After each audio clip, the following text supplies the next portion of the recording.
The Royal Marines forming this part of the roof lining just outside Westminster Abbey. Final adjustment to the dress. Get your hat straight.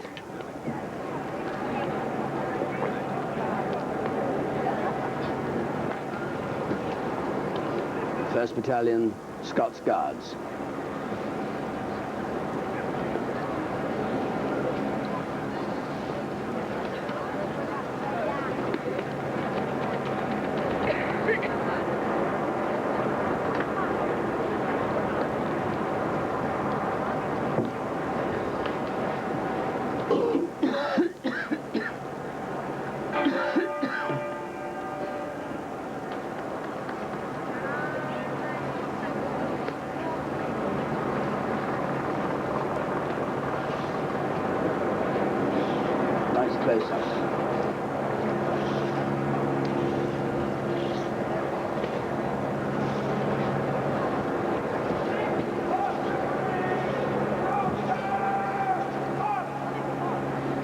The exact distance between each guardsman being checked with the stick.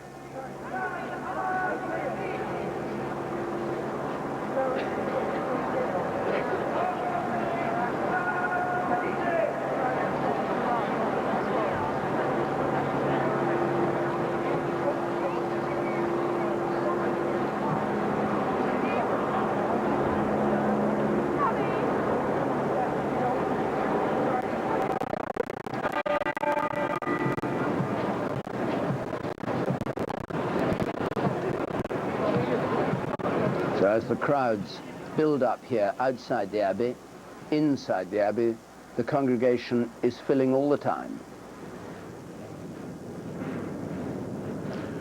The choir of Westminster Abbey now almost filled. Lord Harwood, cousin of the Queen. The Prime Minister of Australia, John Howard. The Prime Minister of Canada is also coming. He's not yet here.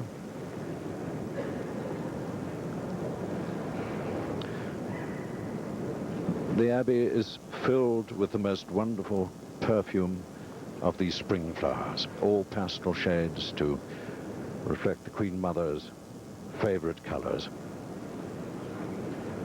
Delphiniums, stocks, lilies, and of course roses.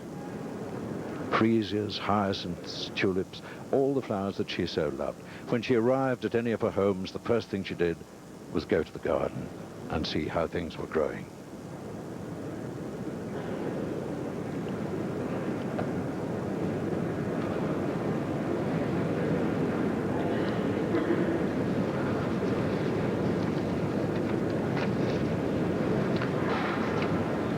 And one of the several kings who are here, King Consort of the Hellenes, Queen Anne Marie,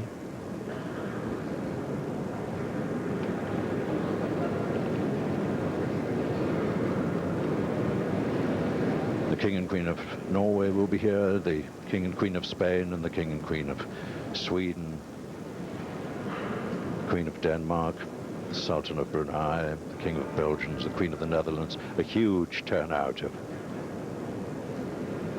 the crowned heads of Europe and the former crowned heads of Europe.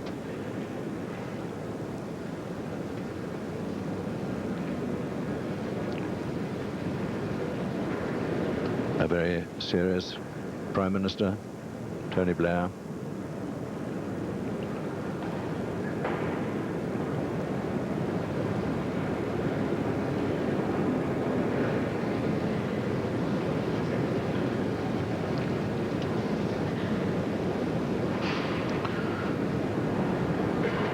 The German ambassador arriving at the great west door of the Abbey.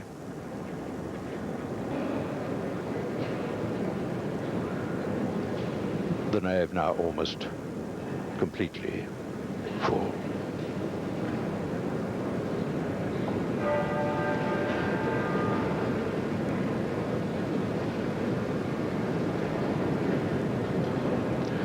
The north transept, and in front of those who are already here, will be the Queen Mother's household and the Queen Mother's family. I asked someone how many of her personal staff. There's the Prince Hans Adam of Liechtenstein arriving at the Great West Door. The eldest son of Prince Franz Josef, who died in 1989. So he's been the reigning prince for 13 years of that small nation.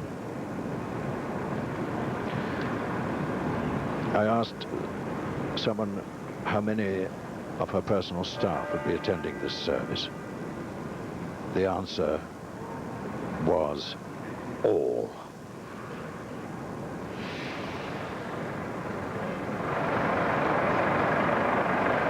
They have come from Birk Hall, Castle of May, Royal Lodge, Windsor, and of course Clarence House. Housekeepers, personal maids. She found it very difficult to let anybody retire because they were all so much younger than she was, and she was still doing a job.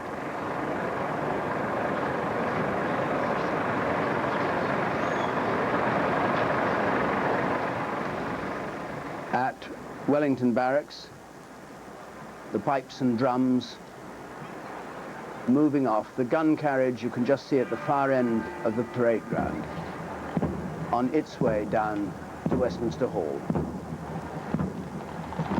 And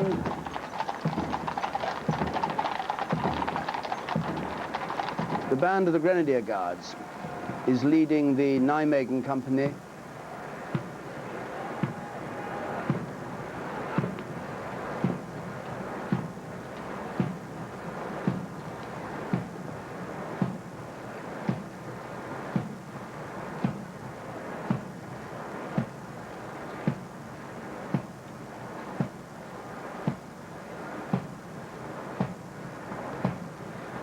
the Nijmegen Company of the Grenadier Guards will form the Guard of Honour opposite Westminster Hall, named after their successful capture of a bridge in Holland in 1944 in the Second World War.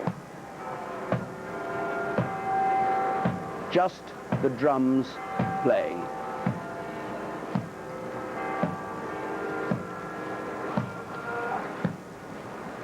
And they trooped the Colour on Horse Guards last year, the last time the Queen Mother was at the trooping. One of those ceremonials that she liked so much.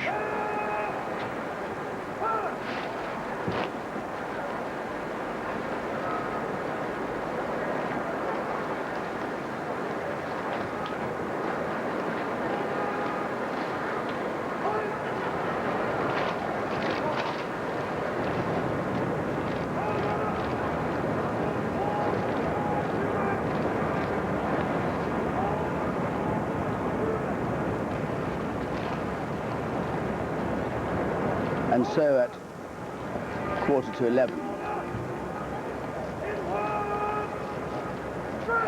Parliament Square now has assembled in it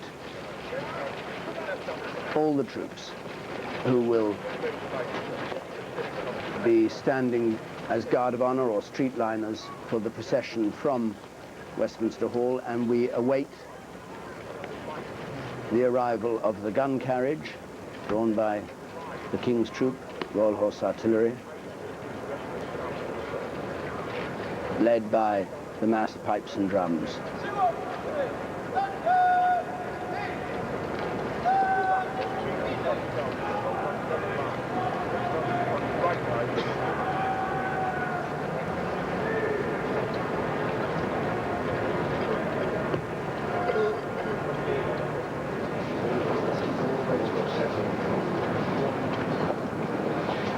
Queen Mother's family now entering the west door.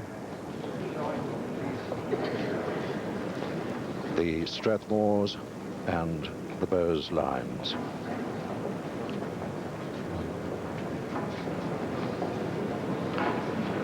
They are now gathering at the west end of the Abbey to form the processions, which will move up through the Abbey.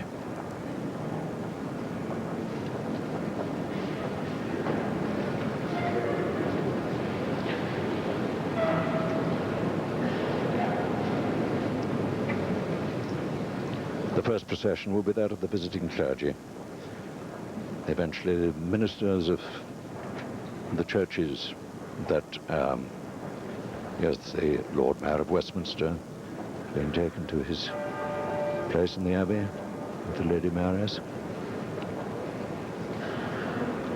There will be the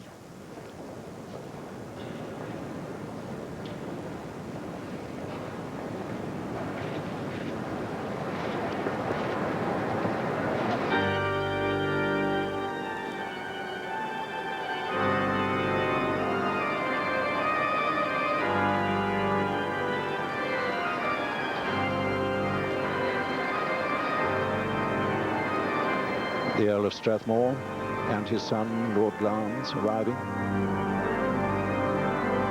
and the Duchess of York. How nice that she is included here in this Abbey occasion. Her children, of course, we've already seen as part of the ceremonies of this one.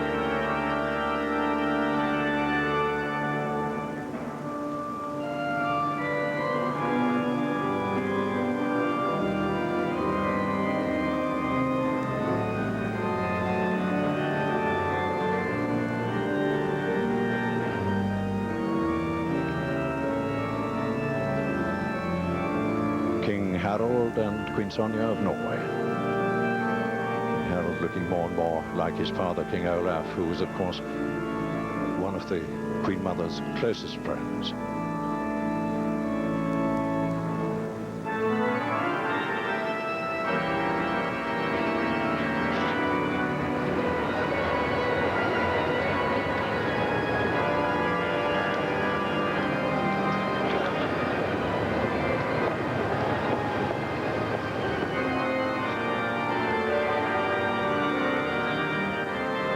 The Dean and the chapter now assembling inside the west door.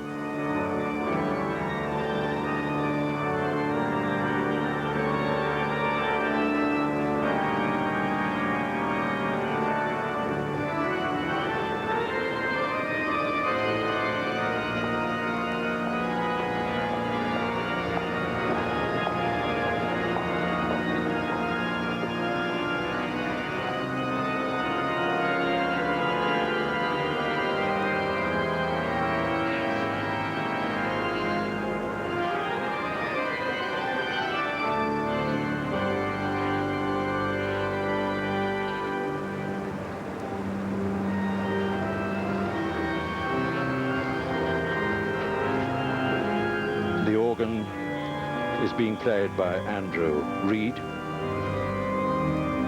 the suborganist of the Abbey.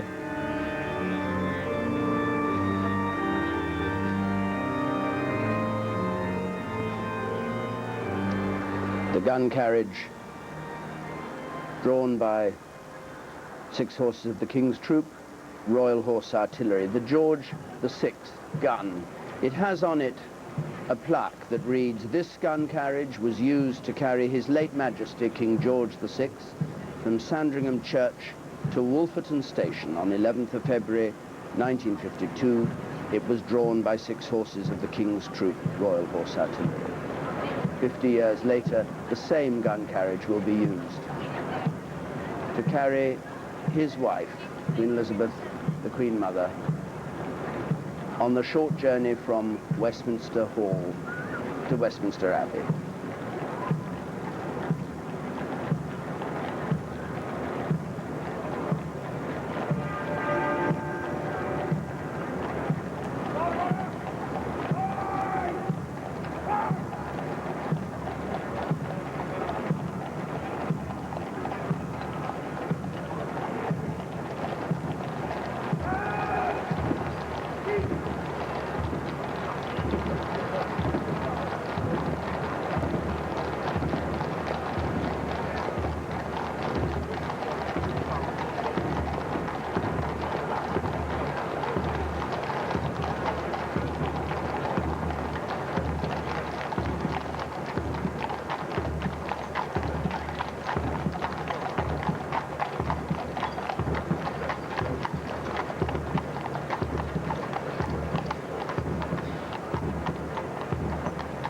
turns through the carriage gates and into New Palace Yard, the entrance to the House of Commons, and goes round the little garden there to stand in front of the north door.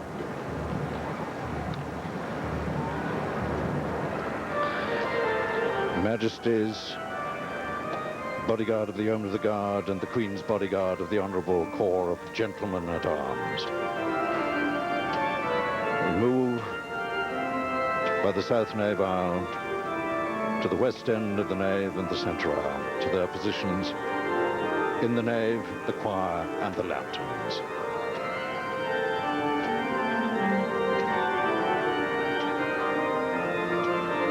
Mourning band worn on each left arm. Distinguished old soldiers.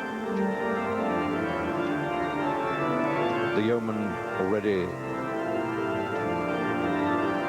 in position in the nave. Magnificent Tudor costumes.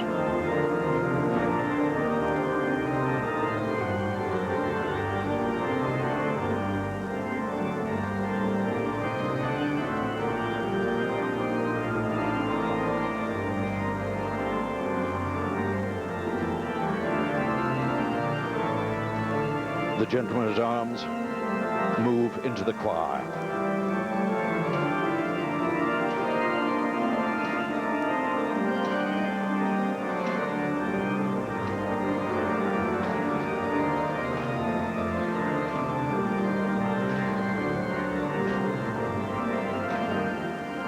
A 192 in all, the massed, pipes and drums. 128 pipers.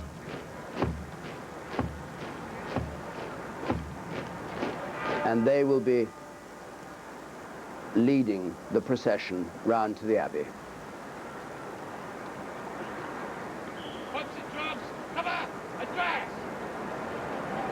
Most of the great Scots regiments represented here. Scots Dragoon Guards, the Royal Scots, Royal Highland Fusiliers, King's Own Scottish Borderers, the Black Watch, the Highlanders, the Seaforth, Gordons and Camerons, the Argyll and Sutherland Highlanders, but also the Royal Gurkha Rifles and the Irish Guards.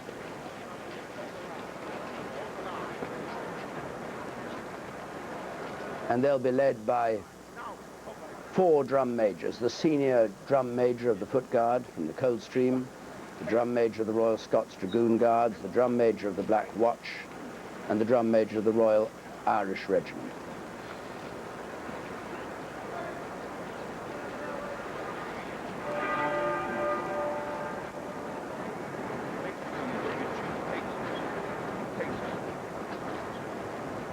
They'll escort the coffin to the Abbey, and after the service is over, we'll play a lament as the coffin is brought back down the nave to start its journey to Windsor.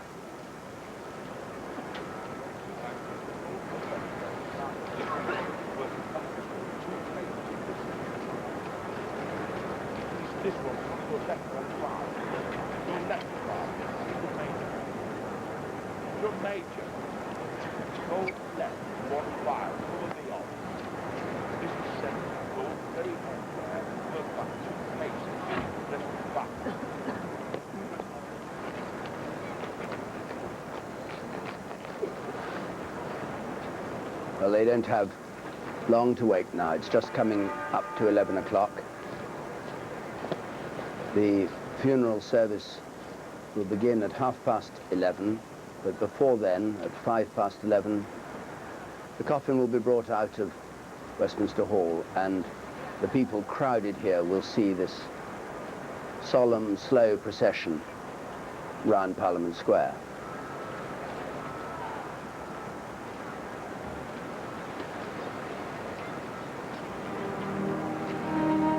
A&E's coverage of the funeral of the Queen Mother will continue.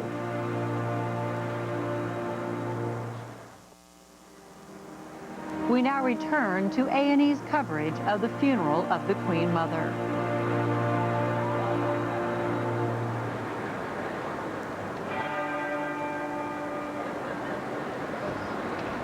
from Buckingham Palace, members of the royal family who are taking part in the procession will come.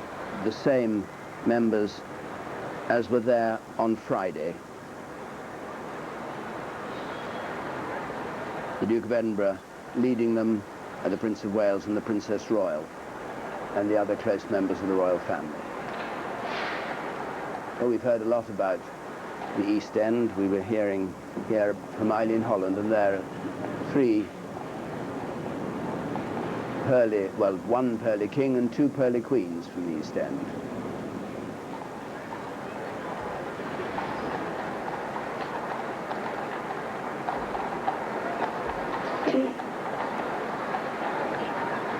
A solemn mood, quiet, helped by that mournful tolling of the Westminster Abbey bell. A crowd completely silent.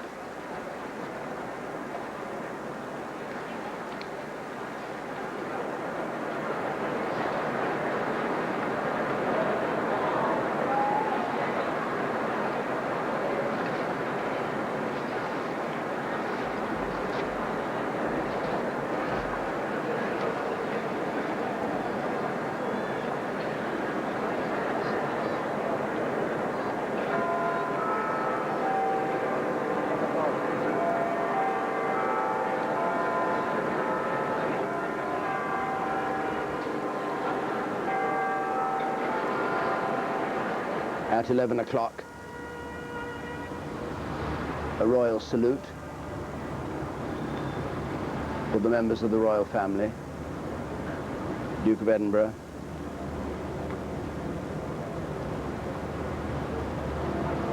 Prince Andrew, Prince Edward,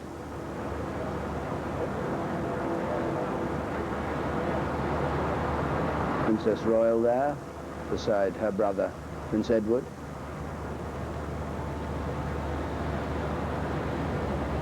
And also with them will be Prince Harry, Prince William, Peter Phillips, the Princess Royal's son, and Viscount Linley, the Earl of Strathmore and Kinghorn, and Lord Glamis. It's almost as though this funeral procession, the same as we had on Friday, just paused for a moment for the lying in state, and then reassembles with the same people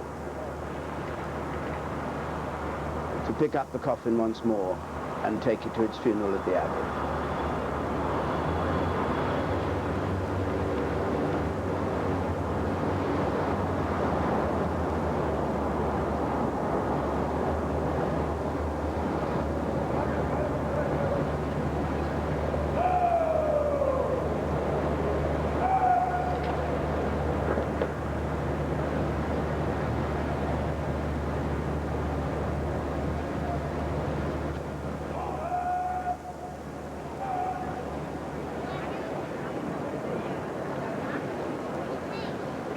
People now coming out of their offices and their work. All the difficulties of getting to work were surmounted. As I came down here early this morning, people were already arriving in this part of London, many of them civil servants, unlike the people who were able to spend the night out and put up their flags here. They went into work, and I expect are now, as the hour of the funeral approaches, leaving their offices for a moment or two and coming out to have a look at the procession.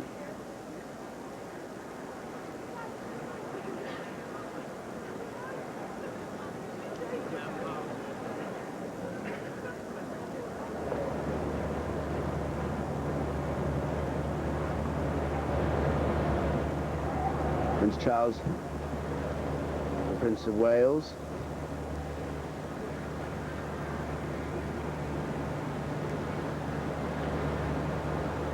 and he will be travelling by car to Windsor at his own special request when his grandmother's body is taken to Windsor Castle after the funeral.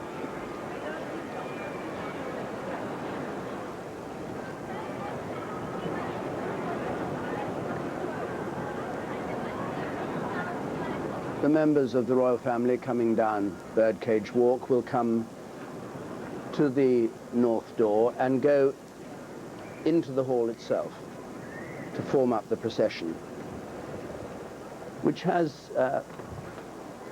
others with it, the pallbearers who were there on Friday as well from the Royal Air Force and other regiments, including Captain Snelson from HMS Ark Royal. And the members of the royal family will be followed by members of the Queen Mother's household, including Sir Alistair Aird, her private secretary.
The Lord Chancellor, the Speaker, the Lord Great Chamberlain, the Marquis of Cholmondeley with the white wand, greeting the royal party at the north door of the hall.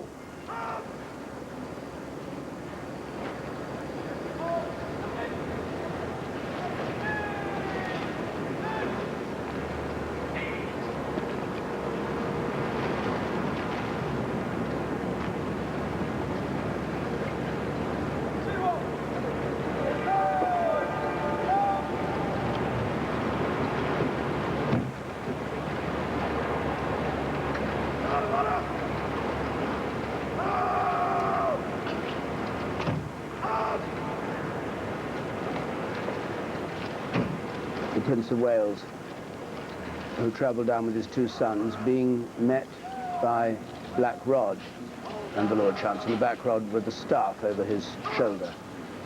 The man who's in charge of arrangements here in the Palace of Westminster.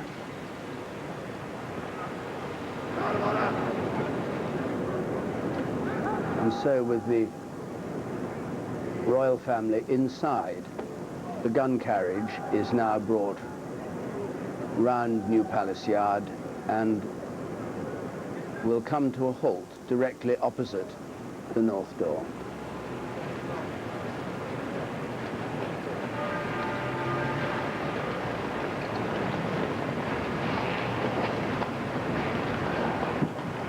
The horses setting the pace.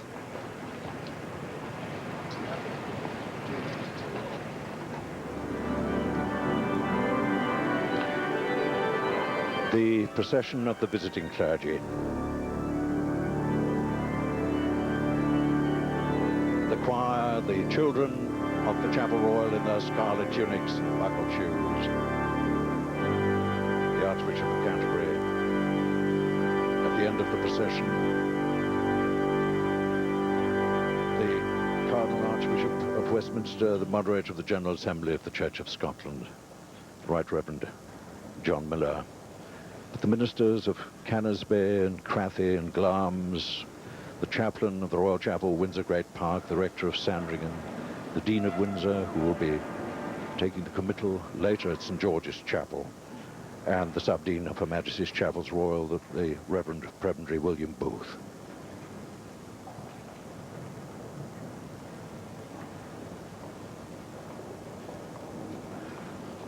the Dean of the Chapels Royal, the Bishop of London there. There's the moderator.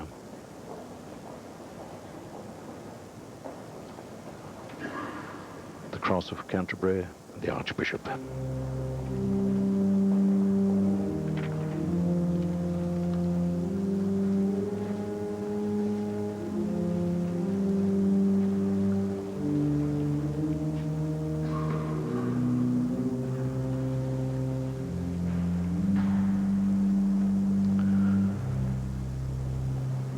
And so the clergy take their place in the sacrarium.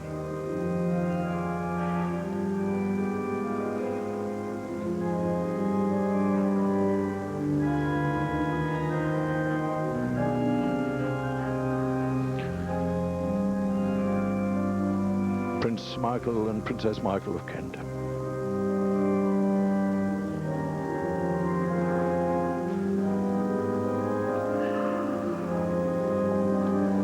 The Duke of Kent, the Duchess of Kent, Lady Rose Windsor, Lady Davina Windsor.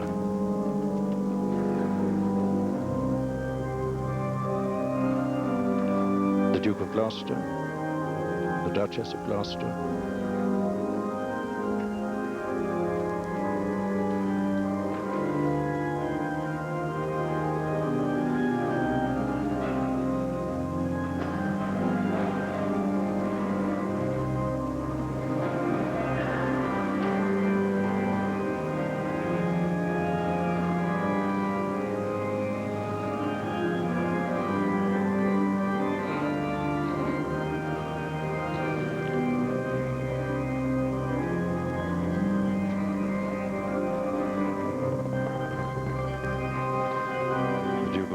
With his Field Marshal's baton.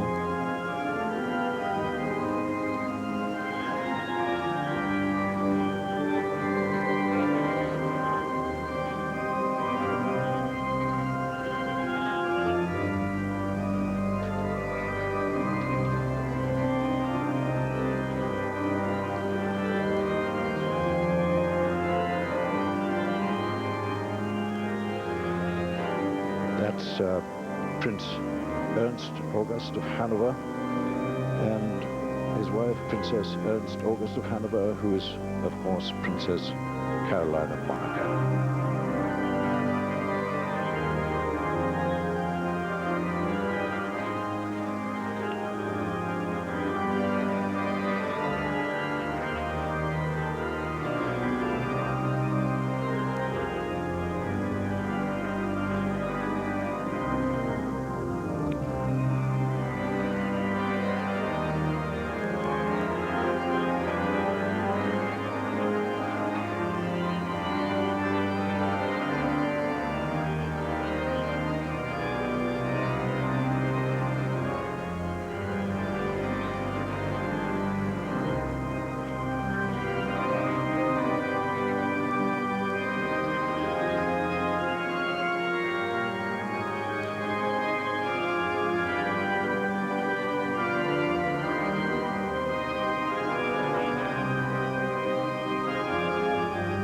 So the King and Queen of Romania, and the King and Queen of Norway, of Spain, of Sweden.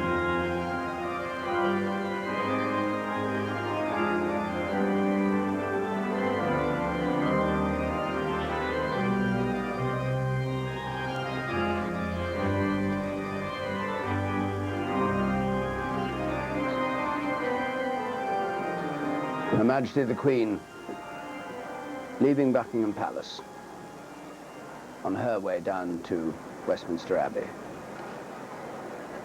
As sovereign, the last to arrive, but she will be in the Abbey when the coffin of her mother is brought in, accompanied by other members of the royal family in their big procession. She turns down through the gates and will turn to the left and go down Birdcage Walk to come down here to Westminster.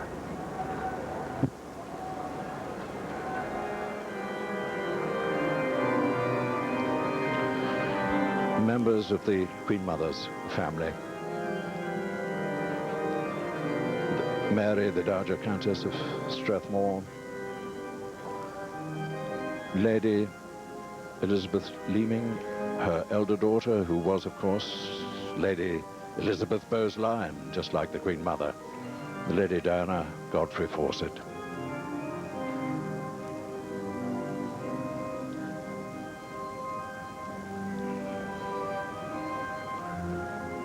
You see the children at the back there of Lady Elizabeth are still there, dwarfed now by the other Bowes-Lyons. There's Simon Bowes-Lyon, who now lives at St. Paul's, Wardenbury, which is where the Queen Mother was brought up, and his wife Caroline.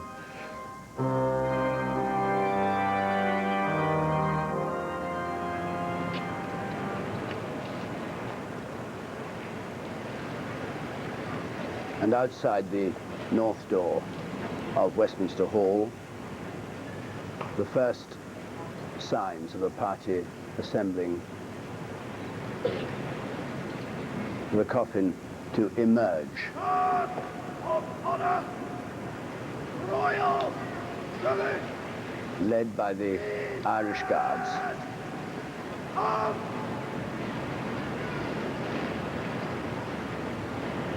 And with the same bearer party, Guardsmen Azab, O'Neill, Hewitt, Wall, Fleming, Organ and Campbell, who have this difficult but proud job of carrying this coffin and placing it on the gun carriage,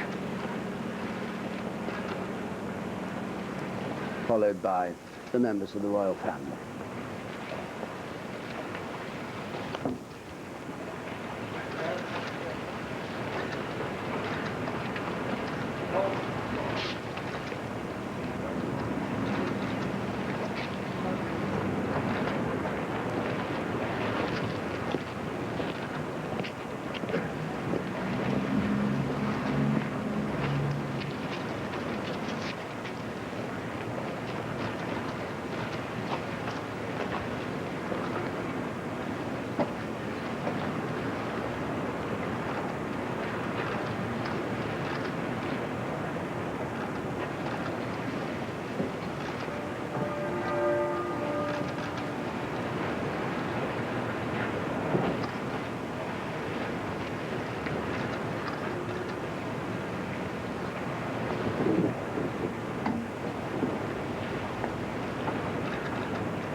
And a ripple of applause from the crowd outside the Abbey as Her Majesty the Queen's car drives up to the west door.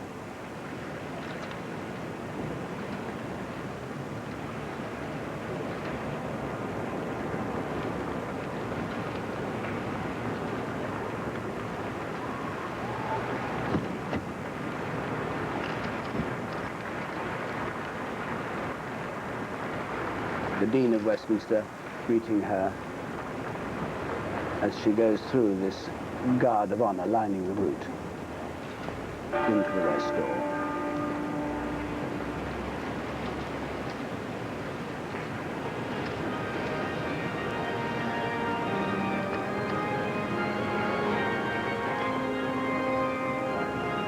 Her Majesty the Queen enters the Abbey with the Dean of Westminster, the Reverend Dr. Wesley Carr, who introduces the chapter of Westminster.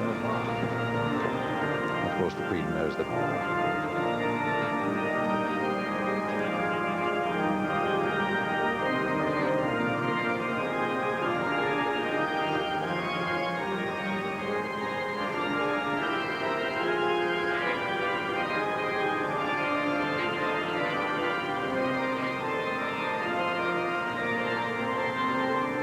The Queen processes through the Abbey, past the tabards of the Garter King of Arms and the Lord Lion King of Arms. Rear Admiral Colin Cook, priest, gentleman usher to the Queen, Captain Paddy McKnight, gentleman usher to the Queen, Sir Daniel Chatto, Lady Sarah Chatto, Commodore Timothy Lawrence, Miss Zara Phillips, Prince Beatrice, Princess Beatrice and Princess Eugenie of York, and Viscountess Linley. The Lord Chamberlain,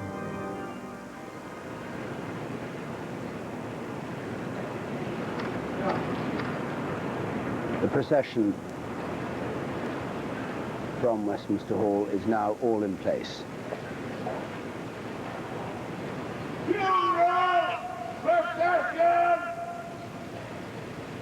by the center. Slow march.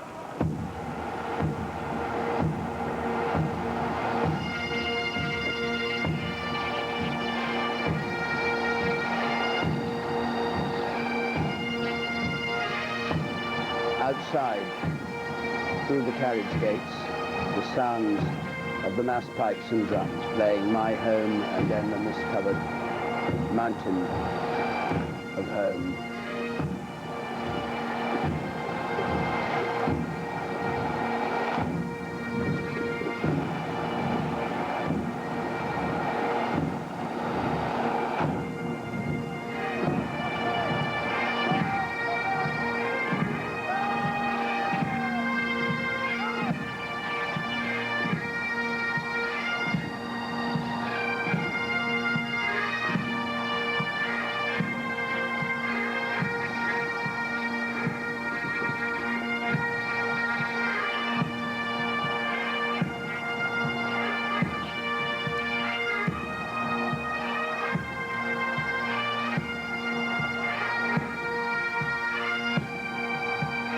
And what we're seeing here is the final military farewell to the Queen Mother. Once this procession reaches the great west door of the Abbey and the pipes stop playing and the body is removed from the gun carriage and goes into the Abbey for the service, there will be the religious service and then all will be simplicity. The coffin in a hearse driven to Windsor Castle for private burial.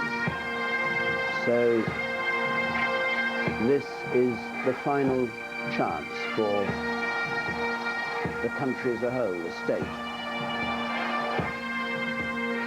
to assemble a procession of such dignity to accompany the Queen Mother on this final journey.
A&E's coverage of the funeral of the Queen Mother will continue.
The minute bell rings out.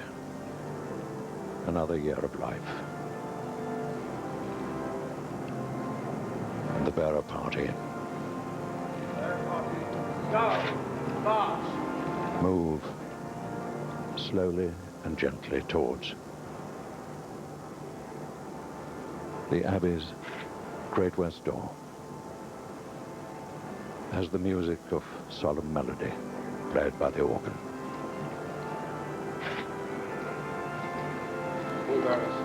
Slow. Comes to us outside.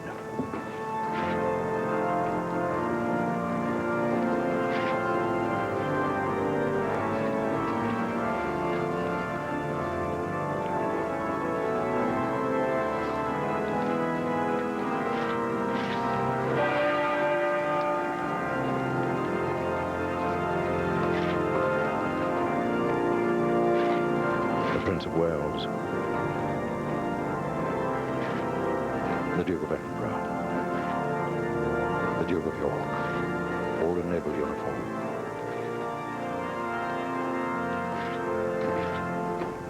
The Earl of Wessex, the Princess Royal, Prince William,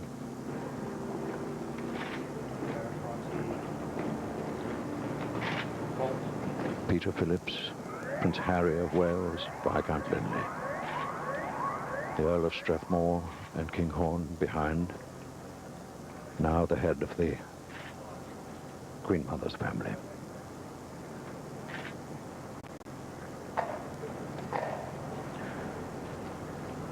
And with him you will see his young son, the Lord Glamis.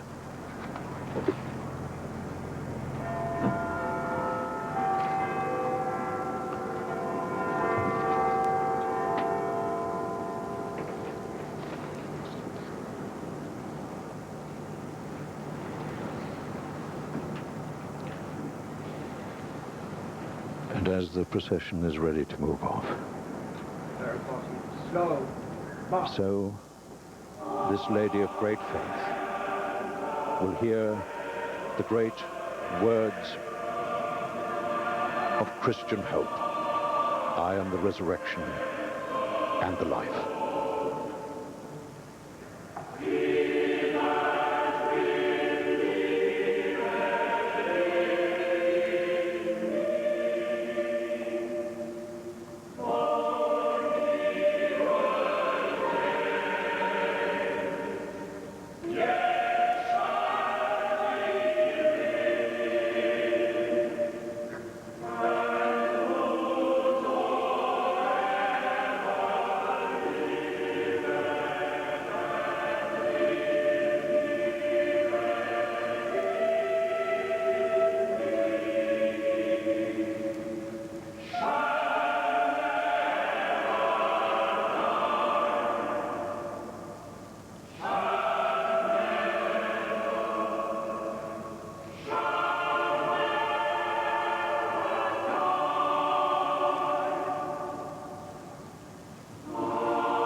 cushions the insignia of Her Majesty Queen Elizabeth's royal orders.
The insignia are taken to the high altar.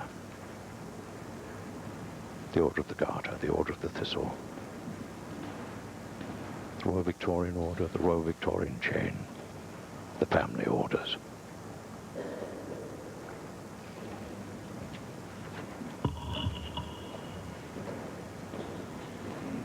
The Dean of Westminster. In gratitude, we bid farewell to a greatly loved Queen, for her grace, humanity and sympathy, for her courage in adversity, for the happiness she brought to so many, for her steadfast pilgrimage of faith, for her example of service, and for the duty which she rendered unflinchingly to her country.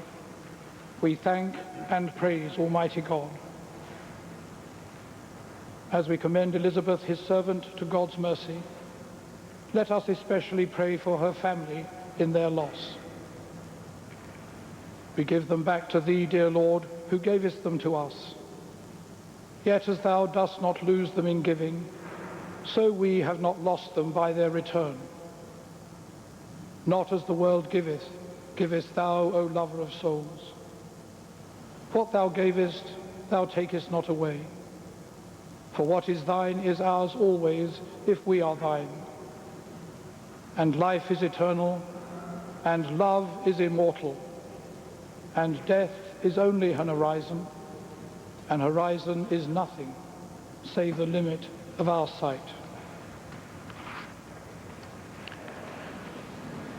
The Archbishop of York reads the first lesson.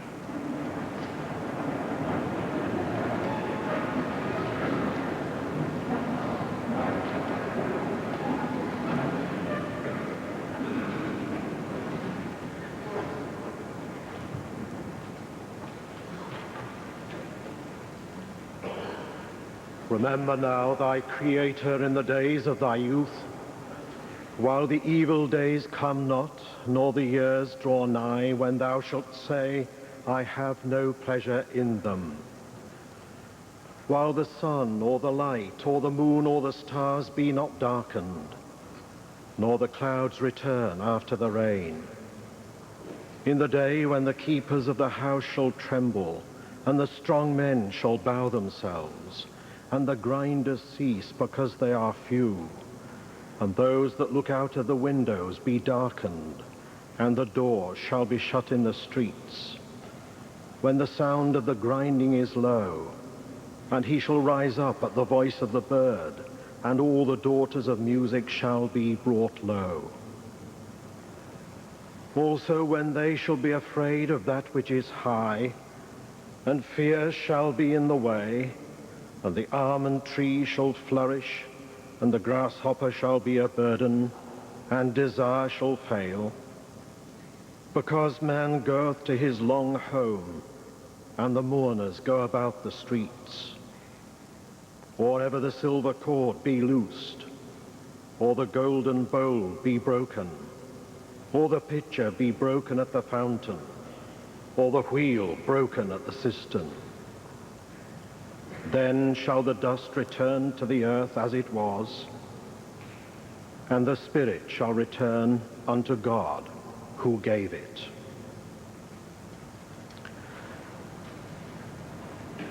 A favorite psalm of the Queen Mother's, Psalm 121. I will lift up mine eyes unto the hills.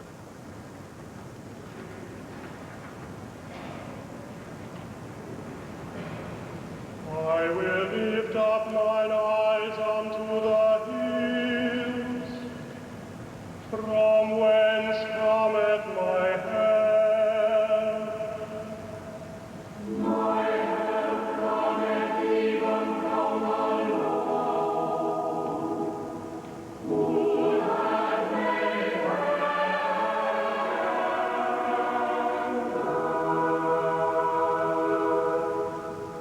He will not suffer thy foot to be moved, and he that keepeth thee will not sleep. Behold, he that keepeth Israel shall neither slumber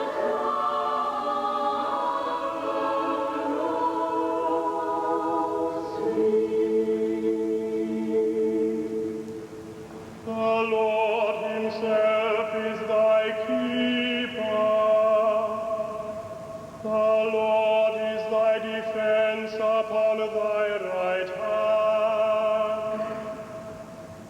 So that the sun shall not burn thee by day,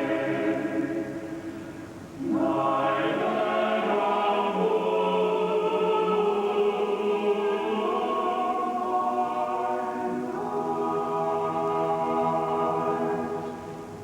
The Lord shall preserve thee from all evil.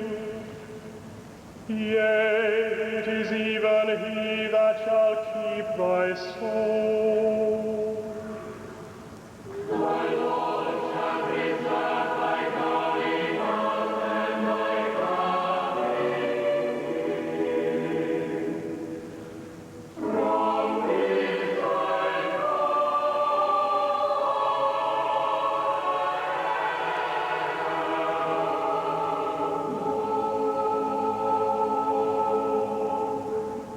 Glory be to the Father,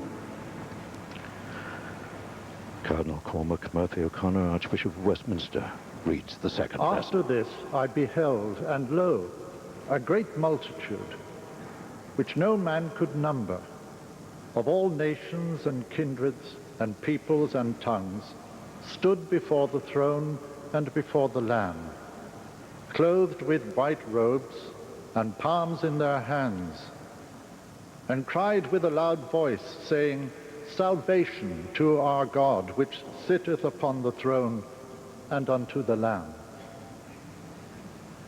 And all the angels stood round about the throne, and about the elders, and the 4 living creatures, and fell before the throne on their faces, and worshipped God, saying, Amen. Blessing and glory and wisdom and thanksgiving and honor and power and might be unto our God forever and ever. Amen. And one of the elders answered, saying unto me, What are these which are arrayed in white robes? And whence came they? And I said unto him, Sir, thou knowest. And he said to me, These are they which came out of great tribulation, and have washed their robes, and made them white in the blood of the Lamb. Therefore are they before the throne of God, and serve him day and night in his temple. And he that sitteth on the throne shall dwell among them. They shall hunger no more, neither thirst any more. Neither shall the sun light on them, nor any heat. For the Lamb which is in the midst of the throne shall feed them, and shall lead them unto living fountains of waters. And God shall wipe away all tears from their eyes. A great hymn of praise. Immortal, invisible, God only wise.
In the name of God, Father, Son, and Holy Spirit.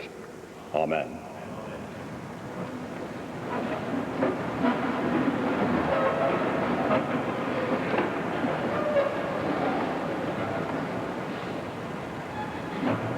We gather in this great abbey to mourn and to give thanks. It's a fitting place to do so. A place where the story of our nation and the story of the woman we now commend to her Heavenly Father are intertwined. It was here that Elizabeth Bowes-Lyon was married and became Duchess of York. It was here that she was crowned Queen. It was here that, as Queen Mother, she attended the coronation of her daughter. It is fitting then that a place that stood at the center of her life should now be the place where we honor her passing.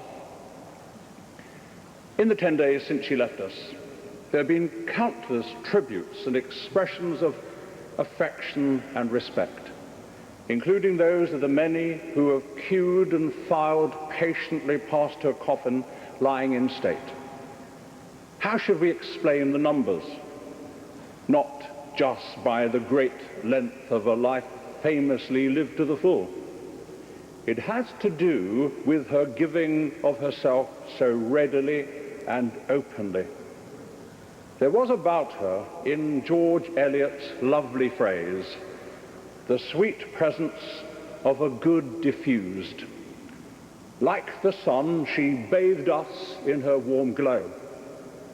Now that the sun has set and the cool of the evening has come, some of the warmth we absorbed is flowing back towards her. If there is one verse of Scripture which captures her best, it is perhaps the description of a gracious woman in the final chapter of the book of Proverbs. It says, "Strength and dignity are her clothing, and she laughs at the time to come." Strength, dignity, and laughter, three great gifts which we honor and celebrate today. The Queen Mother's strength as a person was expressed best through her remarkable dealings with people, her ability to make all human encounters, however fleeting, feel both special and personal. As her 8th Archbishop of Canterbury, I can vouch for that strength. Something of it is reflected in the fact that for half a century we knew her and understood her as the Queen Mother. It's a title whose resonance lies less in its official status than in expressing one of the most fundamental of all roles and relationships, that of simply being a mother, a mum, the Queen Mum. For her family, that maternal strength given across the generations to children, grandchildren, great-grandchildren, has been a precious gift and a blessing. Its loss is felt keenly today. And as they grieve, we say to the Queen and to Prince Philip, to Charles, Anne, Andrew, Edward, David, and Sarah as grandchildren, and to all their children, you are in our thoughts and cradled in our prayers, and those of countless millions round the world. The very first letter Elizabeth wrote on becoming Queen in the traumatic and daunting circumstances of 1936 was to one of my predecessors as Archbishop of Canterbury. It gives a further insight into the source of her strength. She wrote, "I can hardly believe that we have been called to this tremendous task, and the curious thing is we are not afraid." With her openness to people, indeed as part of it, came a quiet courage, a courage manifest in wartime and widowhood, a courage that endured to the end. Strength, dignity, and laughter. There was certainly nothing remote or distant about her own sense of dignity. Her smile, her wave, the characteristic tilt of her head, all made the point immediately and beyond words. It was a dignity that rested not on the splendid trappings of royalty, but on a sense of the nobility of service. On their wedding day here, the Archbishop of York spoke to the newly married couple of their life together. "We cannot resolve that it shall be happy," he said, "but you can and will resolve that it shall be noble." And indeed it was. An unfailing sense of service and duty made it so.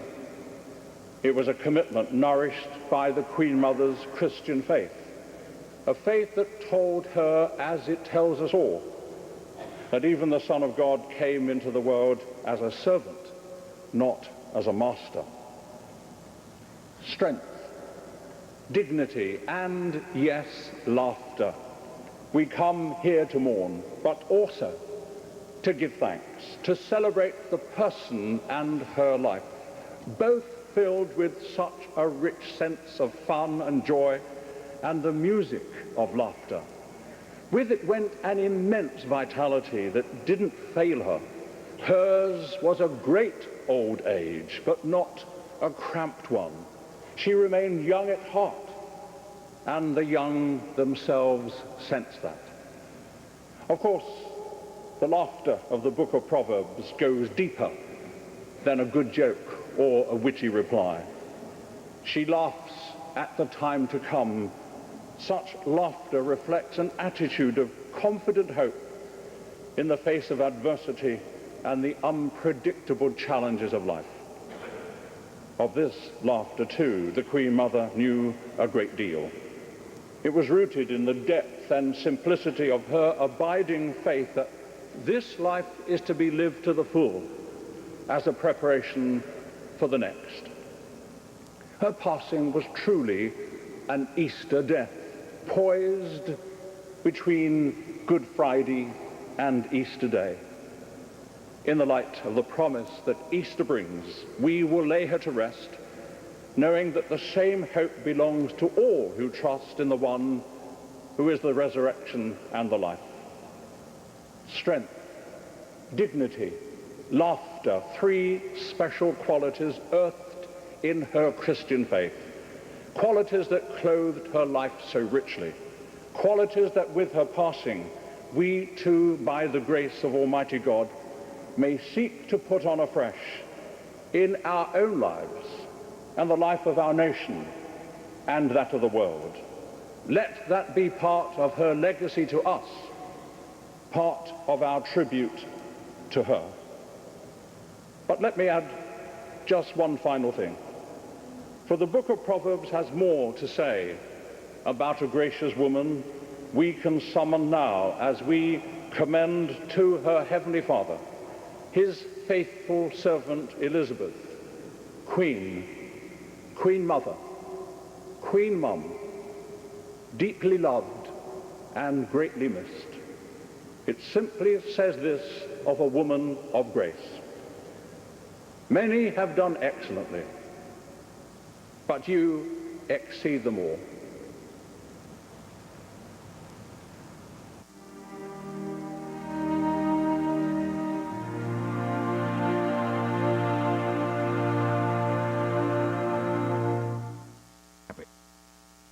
God of all grace, who didst send thy Son, our Savior, Jesus Christ, to bring life and immortality to light, most humbly and heartily we give thee thanks that by his death he destroyed the power of death, and by his glorious resurrection opened the kingdom of heaven to all believers. Grant us assuredly to know that because he lives, we shall live also, and that neither death nor life, nor things present, nor things to come shall be able to separate us from thy love, which is in Christ Jesus our Lord. Amen. Almighty God, Father of all mercies and giver of all comfort, deal graciously, we pray, with those who mourn, that casting all their care on thee, they may know the consolation of thy love. Through Jesus Christ our Lord. Amen. Amen.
Almighty God, the fountain of all goodness, we humbly beseech thee to bless our most gracious Sovereign Lady, Queen Elizabeth, Philip, Duke of Edinburgh, Charles, Prince of Wales, and all the royal family. Endue them with thy Holy Spirit, enrich them with thy heavenly grace, prosper them with all happiness, and bring them to thine everlasting kingdom, through Jesus Christ our Lord. Amen. Amen. O eternal God, our heavenly Father, we bless thy holy name for all that thou hast given us in and through the life of thy daughter Elizabeth. We give thee thanks for her love of family and her gift of friendship, for her grace, dignity and courtesy, for her humor, generosity and sheer love of life. And we praise thee for the courage that she showed in times of hardship, the depth and reality of her Christian faith, the good example that she set for us to follow. We offer thee our heartfelt thanks for the deep affection she drew out of everyone she met, and we pray that thou wouldst grant her peace. Let light perpetual shine upon her, and in thy loving wisdom and almighty power, work in her the good purpose of thy perfect will, through Jesus Christ our Lord. Amen. The late Queen Mother's life spanned a century of violence and of aspiration to peace. Let us pray for a world released from strife and working for peace. O God, in whom all things in heaven and on earth are one, and through whom those who are divided can be reconciled, we set before thee our world, so severely damaged by strife. Especially this week, give to all those in the Middle East thy spirit of peacefulness. Across the world, restrain the passions of the aggressors and the frustrated, and hasten the time when all nations and tribes, peoples and faiths shall live as neighbors in justice, freedom, and peace. Amen. Bring us, O Lord, at our last awakening, into the house and gate of heaven, to enter into that gate and dwell in that house, where there shall be no darkness nor dazzling, but one equal light, no noise nor silence, but one equal music. No fears nor hopes, but one equal possession. No ends nor beginnings, but one equal eternity, in the habitations of thy glory and dominion, world without end. Amen. Guide me, O thou great Redeemer.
Anthony Burnham, moderator of the Free Churches Group, reads from Pilgrim's Progress.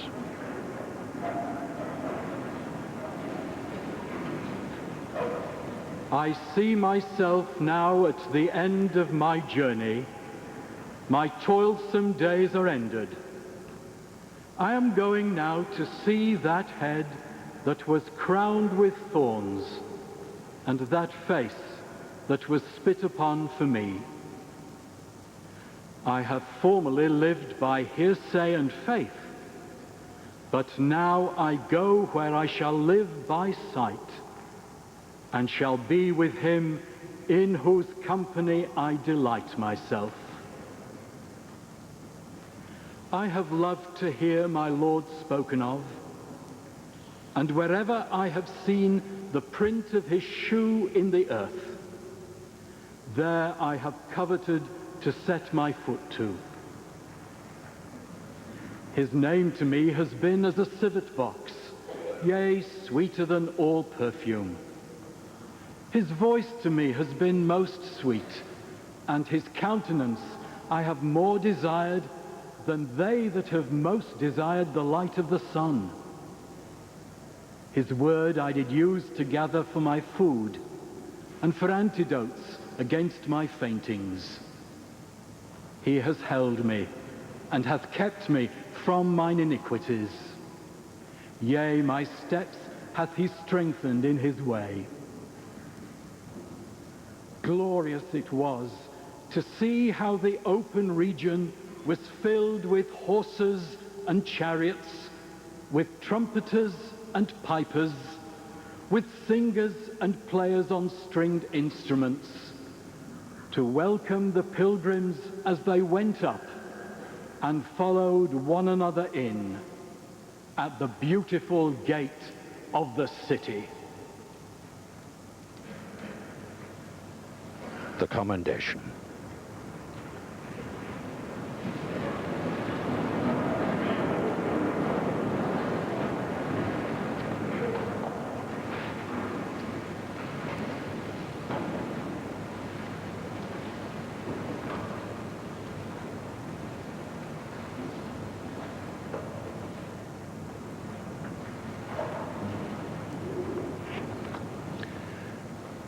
Let us commend our sister Elizabeth to the mercy of God, our Maker and Redeemer. O Heavenly Father, who by thy mighty power hast given us life, and in thy love hast given us new life in thy beloved Son, we entrust our sister Elizabeth to thy merciful keeping in the faith of the same Jesus Christ our Lord, who died and rose again to save us, and now liveth and reigneth with thee and the Holy Spirit, ever one God, world without end. Amen. Amen.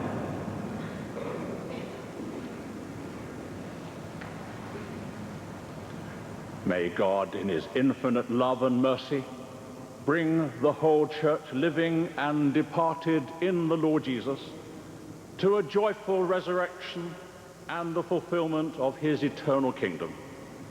And the blessing of God Almighty, the Father, the Son, and the Holy Spirit be upon you and remain with you always.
Garter, King of Arms. Thus it hath pleased Almighty God to take out of this transitory life unto his divine mercy the late most high, most mighty, and most excellent Princess Elizabeth, Queen Dowager and Queen Mother, Lady of the most noble order of the Garter, Lady of the most ancient and most noble order of the Thistle, Lady of the Imperial Order of the Crown of India, Grand Master and Dame Grand Cross of the Royal Victorian Order, upon whom had been conferred the Royal Victorian chain, Dame Grand Cross of the Most Excellent Order of the British Empire, Dame Grand Cross of the Most Venerable Order of the Hospital of St. John of Jerusalem, Relict of His Majesty King George VI, and Mother of Her Most Excellent Majesty Elizabeth II, by the grace of God, of the United Kingdom, of Great Britain and Northern Ireland, and of her other realms and territories, Queen, Head of the Commonwealth, Defender of the Faith, Sovereign of the Most Noble Order of the Garter, whom may God preserve and bless with long life, health, honor, and all worldly happiness.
Prelude and Fugue in E-flat by Johann Sebastian Bach.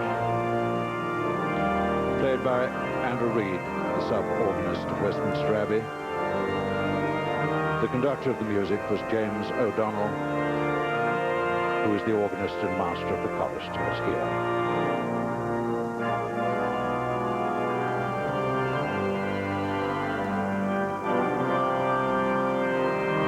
The insignia will be brought down from the high altar.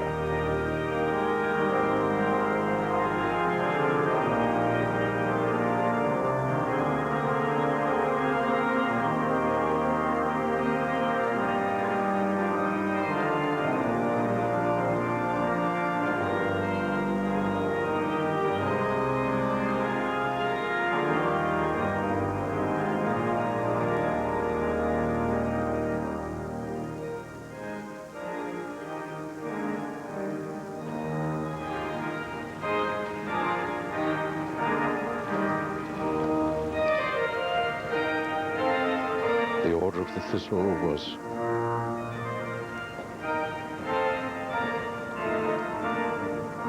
ordered secretly by King George VI and presented as a gift to Her Majesty Queen Elizabeth on the evening of her coronation.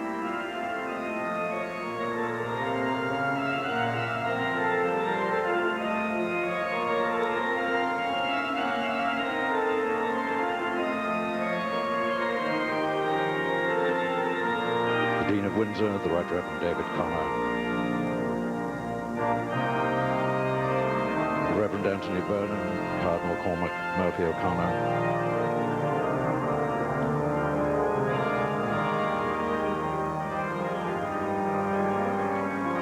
the Archbishop of York, the Archbishop of Canterbury behind the cross of Canterbury.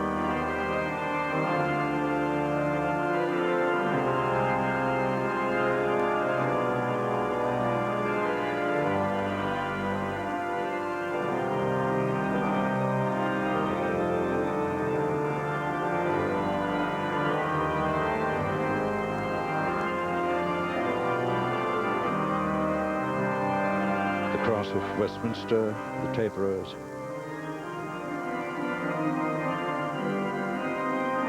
and to this triumphant music, once again these young Irish guardsmen take upon their shoulders their precious burden.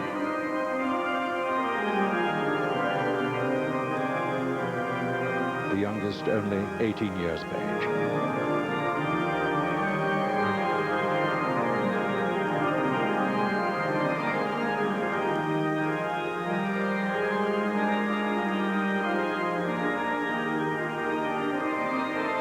Slowly, the coffin is turned about.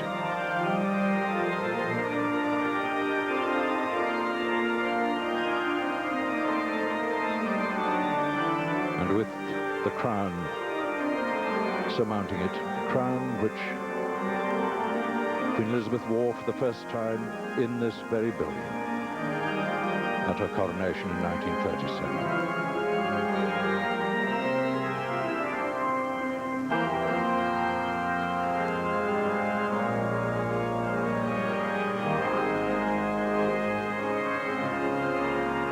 And the congregation bow their heads, ladies curtsy.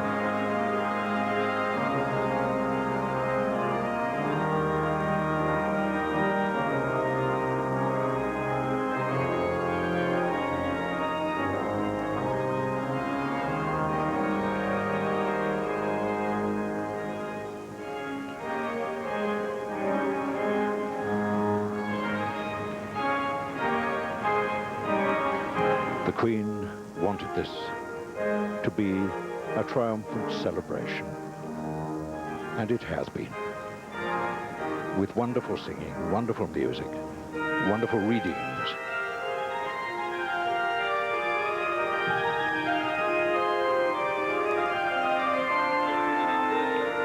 Prince of Wales with Prince Harry and Prince William, Prince Eugenie of York, Princess Eugenie of York, the Duke of York, Princess Beatrice of York, Countess of Wessex, the Earl of Wessex, Commodore Timothy Lawrence, Princess Royal, Zara Phillips, Mr. Peter Phillips, Viscount Lindley.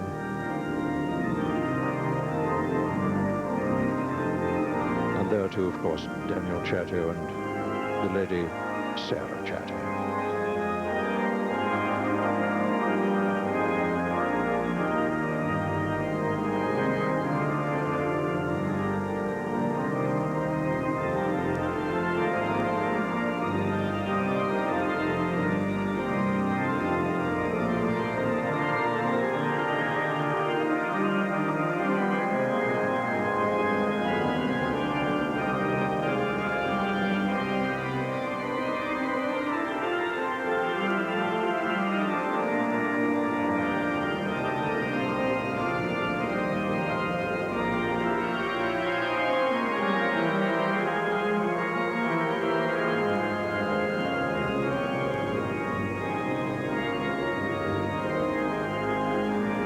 The punning or canting arms of the bows and lions.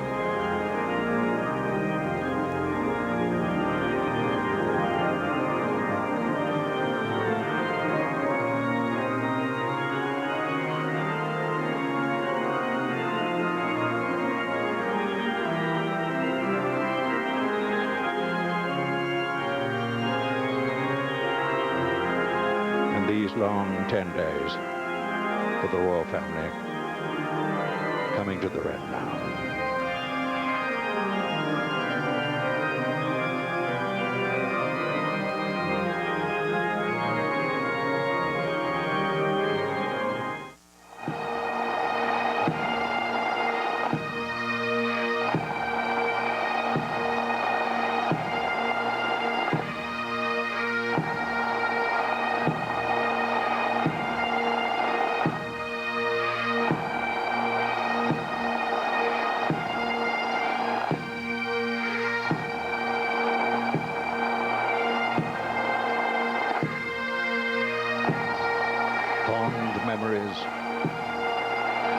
light of other days around me.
Within the order sheet are printed these anonymous words. You can turn your back on tomorrow and live yesterday. Or you can be happy for tomorrow because of yesterday. You can remember her and only that she's gone, or you can cherish her memory and let it live on. You can shed tears that she is gone. Or you can smile because she has lived.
Prince of Wales and the other members of the royal party who are going to travel by car to Windsor get into their cars as the skirl of the pipes and the shiver of the drums sounds across the great west door of the Abbey.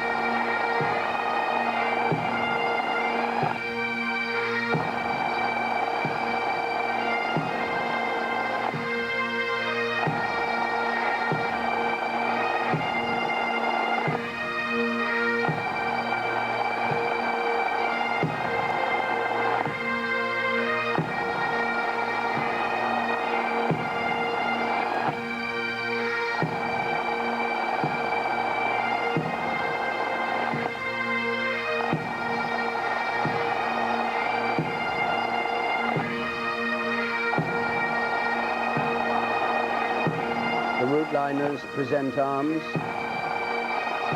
Some in the crowd throw flowers as London has its last chance to say farewell.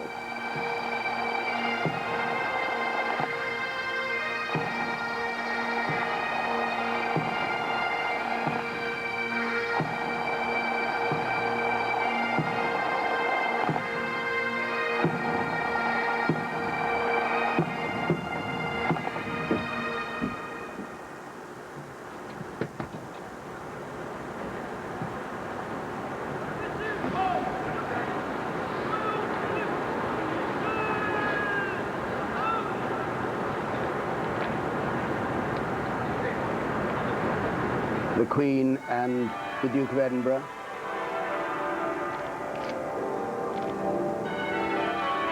Who will be travelling to Windsor later for the service at St. George's Chapel.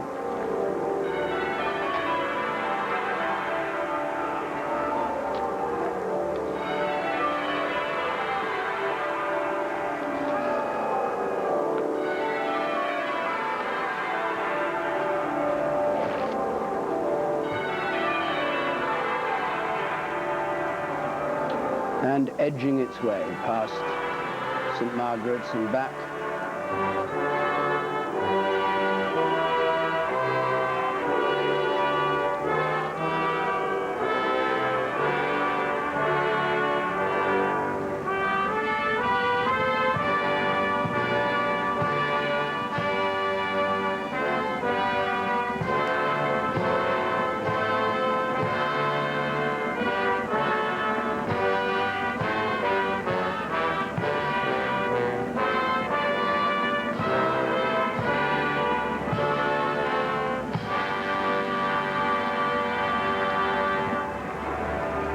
Grenadier Guards playing the national anthem, the Nijmegen Company, and their colours dipped in salute as the hearse goes past and comes into Parliament Street on its way up Whitehall.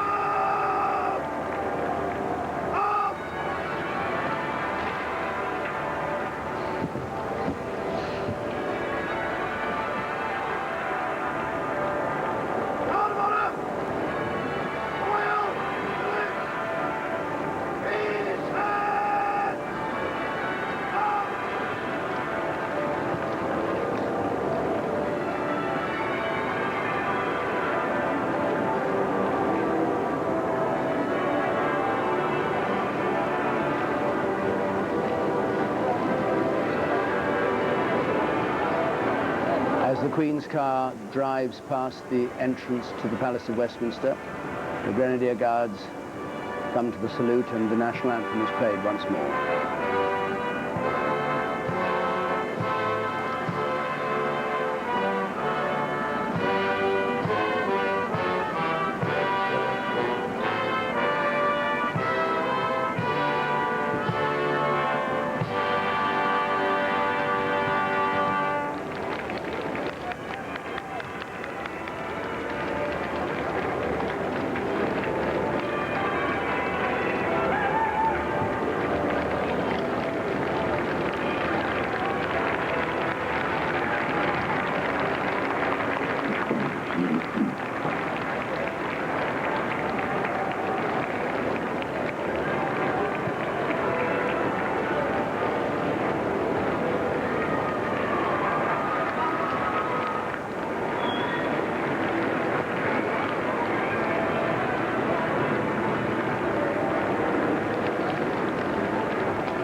Past the cenotaph and down towards Horse Guards now.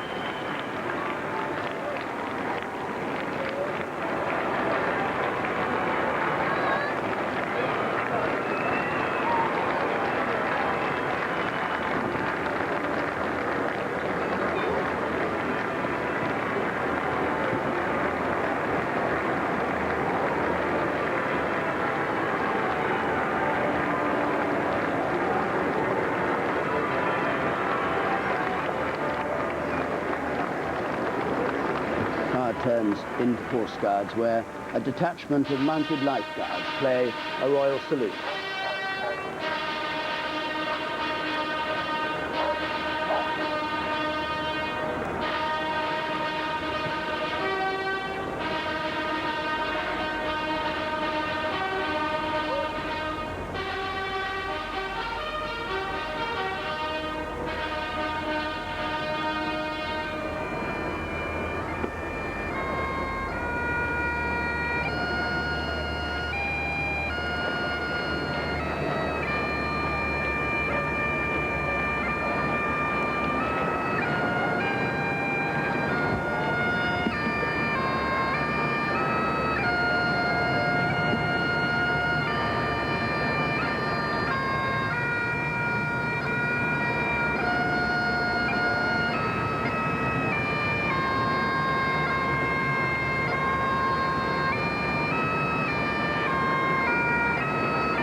Piper stands alone on Horse Guards and plays as the hearse goes past.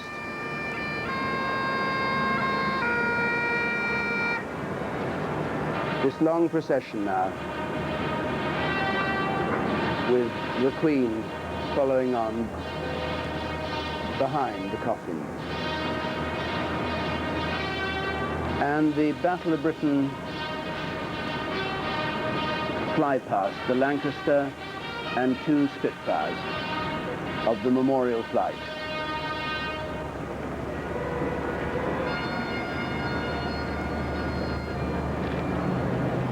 Come down towards the Mall so that as she goes down the Mall, they will fly down towards Buckingham Palace.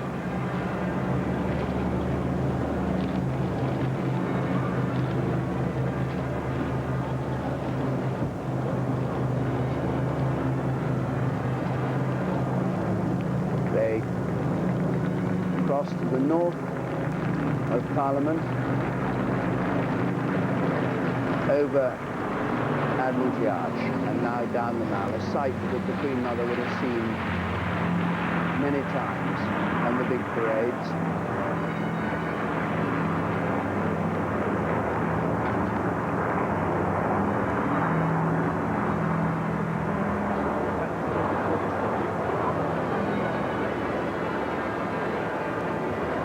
The Queen now on Horse Guards, on her way to the Mall.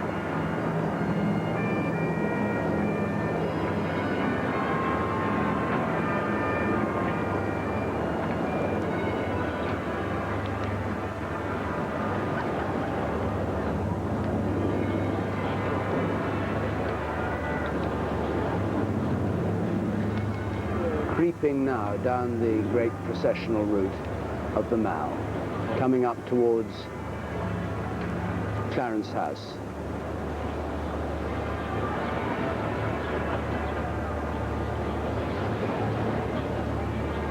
The crowd standing silent.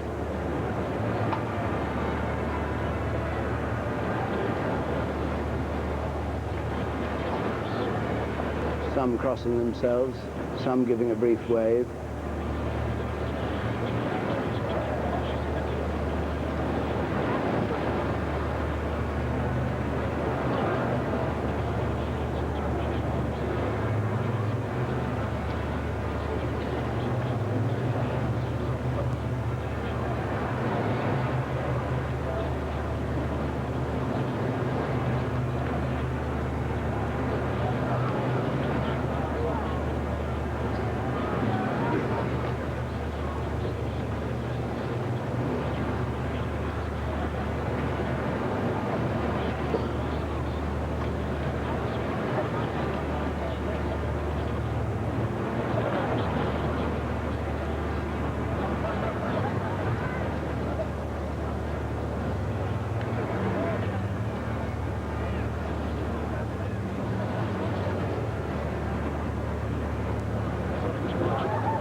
and for the last time, 2/3 of the way down the Mall, for the last time past her much-loved home of Clarence House.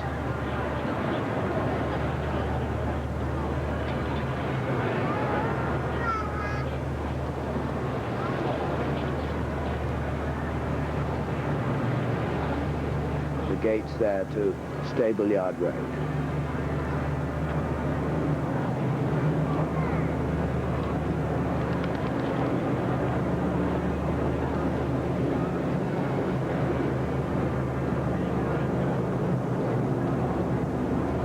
Police have estimated that there are as many people here today for the funeral as there were for the lying in state procession, the great procession on Friday. 400,000 people out on the streets.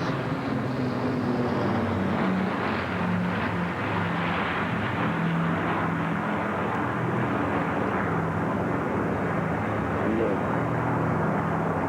Battle of Britain Memorial Flight away from Buckingham Palace, off across London back to their base at RAF Conisbee.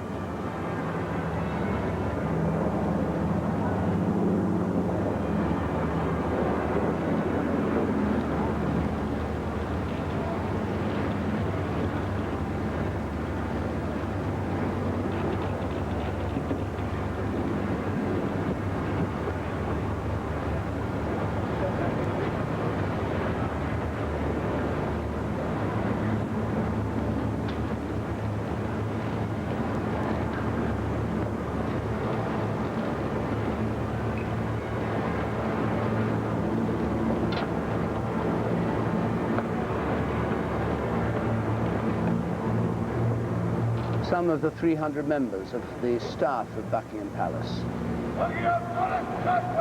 And a royal salute. And the Queen's Guard, formed of F Company Scots Guard, come to the salute.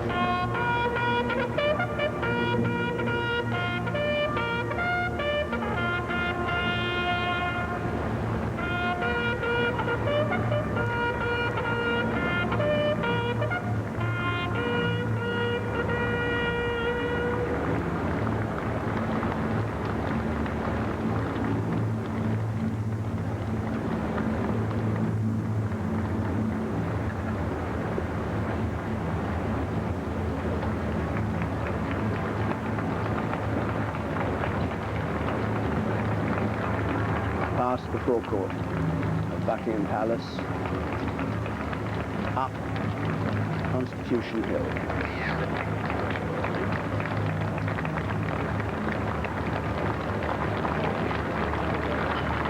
The crowds kept just to one side of the street here.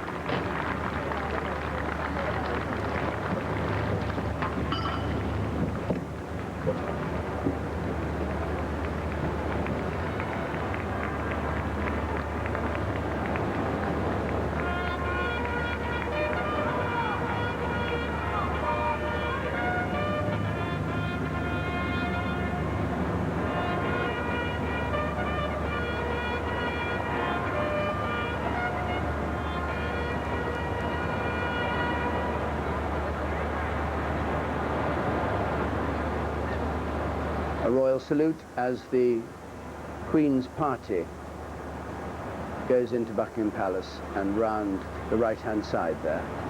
And they will all go to Windsor Castle later. So in this procession, following the hearse of the Queen Mother, the Prince of Wales and the Earl of Strathmore and the Queen Mother's Lord Chamberlain and Private Secretary, and the Queen's Lord Chamberlain and the Dean of Windsor, who will be conducting the service at St. George's Chapel.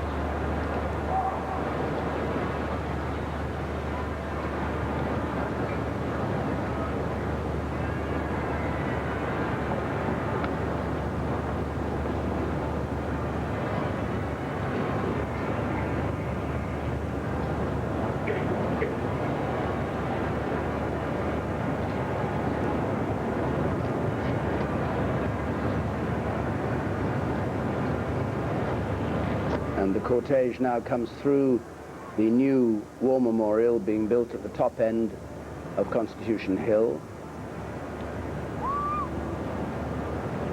and comes towards Wellington Arch on its island at Hyde Park Corner. And here the King's Troop, Royal Horse Artillery, their guns lined up, barrels depressed.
At the corner of Hyde Park, round across the front of Apsley House, number 1, London, the house that was given to the Duke of Wellington. And then on the road, which was built where the Queen Mother's own house, 145 Piccadilly, used to stand, which was destroyed by a bomb in the Second World War.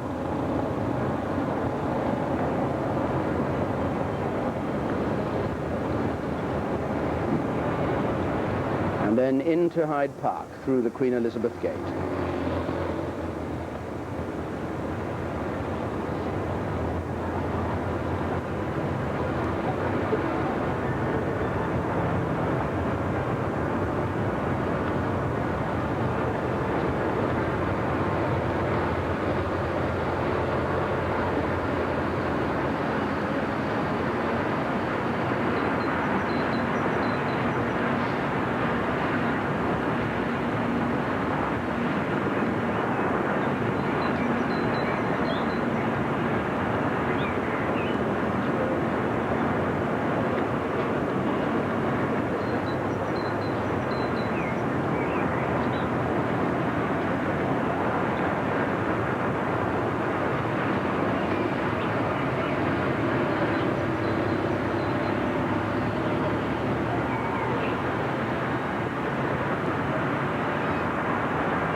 Passes the French embassy, a country that she loved very much and used often to visit.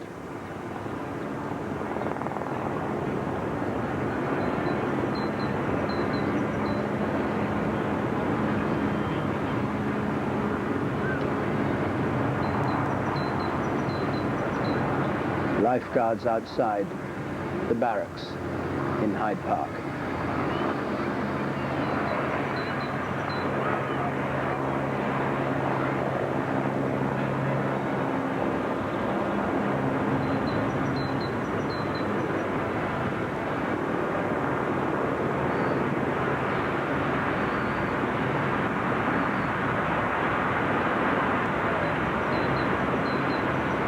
Everyone marks the moment the hearse passes in their different ways. Some wave a flag, some applaud, some cross themselves, some bow their heads. Most just stand in silence. And the lifeguards come to the salute.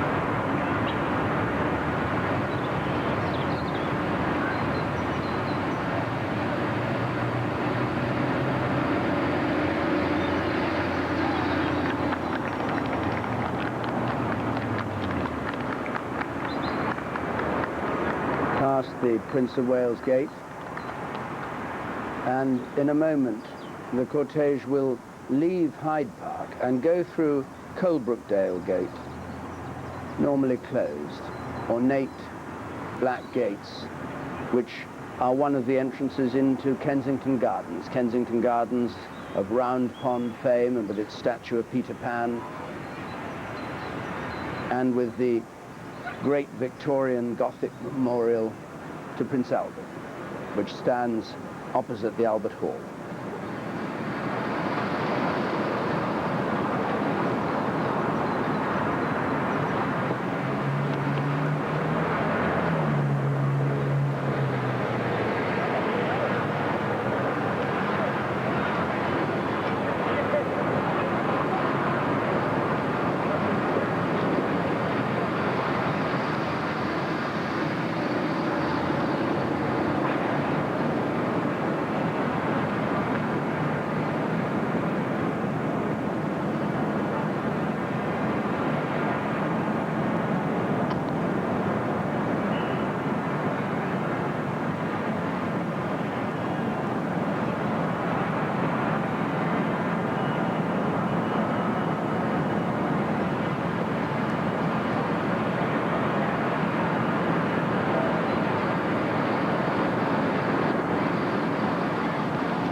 Turns through Queen's Gate and crosses over into the road that goes south. We now return to A&E's coverage of the funeral of the Queen Mother.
No police here now, the crowd's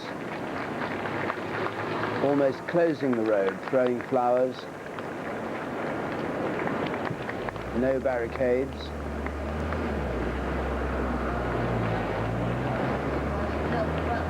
And in scenes rather reminiscent of what happened at the funeral of Princess Diana, flowers landing on the hearse.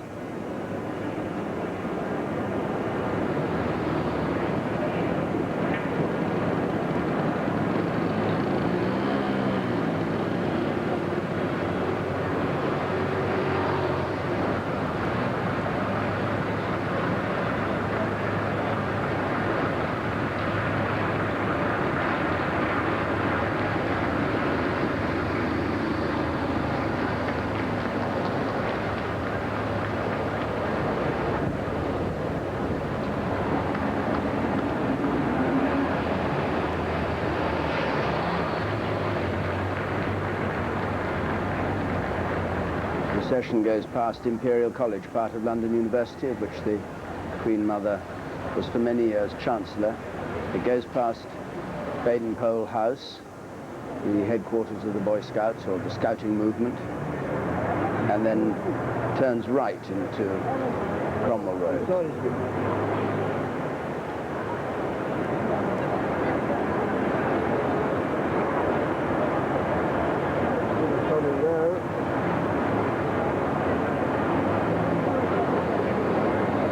Big crowds here.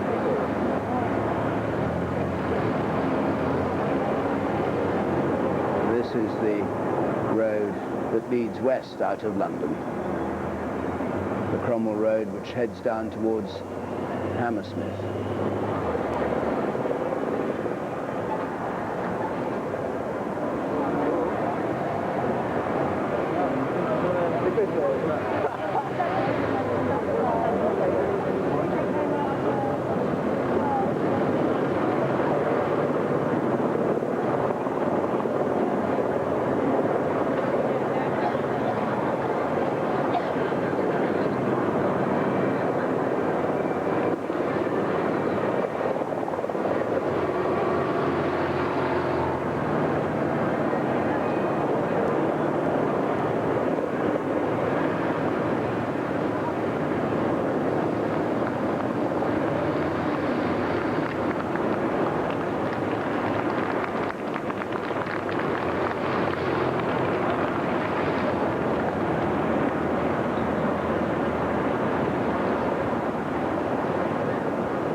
So the cortege goes down towards Hammersmith and on out on the Great West Road, past London Airport, down to Windsor.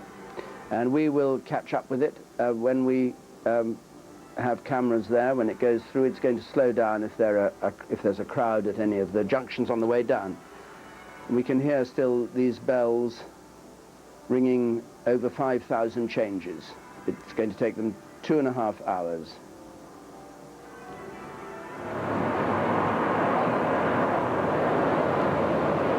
The car still heading out there towards Hammersmith, and quite surprisingly large crowds of people, knowing that it was coming past. This is a busy area of London, offices and homes, so at 1 o'clock people will be able to get away and just watch as the procession passes.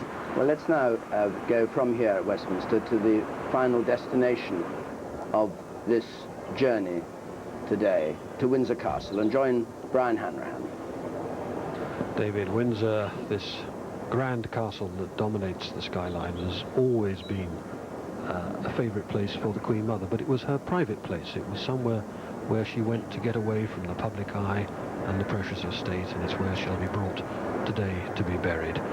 But it wasn't the castle particularly that attracted her, it was the Royal Lodge in the grounds, and it's here that she died 10 days ago.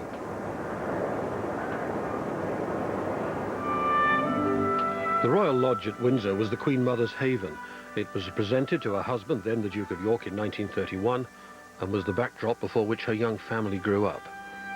Windsor Park was their playground, and for the young princesses, Elizabeth and Margaret, their first real family home. But even after King George VI had been crowned, they stayed on, with their corgis, in the smaller and more relaxed setting of the Royal Lodge. It continued as their weekend retreat until the King's death, and then the Queen Mother made it home during 50 years as a widow. A glimpse inside shows that little has changed in half a century. The drawing room still has 2 desks, his and hers. The King's desk has been kept much as it was when he died.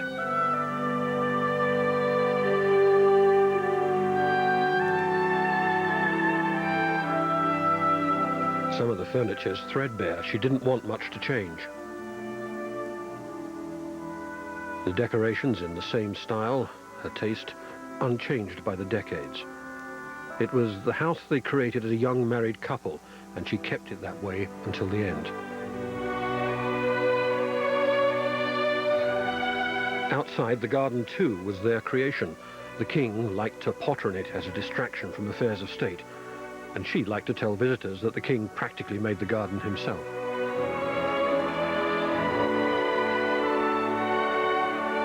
In one corner there's a burial plot for the corgis, and the King's garden tools are meticulously preserved in the garden shed. It was here that she returned after Princess Margaret's death and stayed until her own, a place of memories and might-have-beens, and of the life she lived before becoming a queen.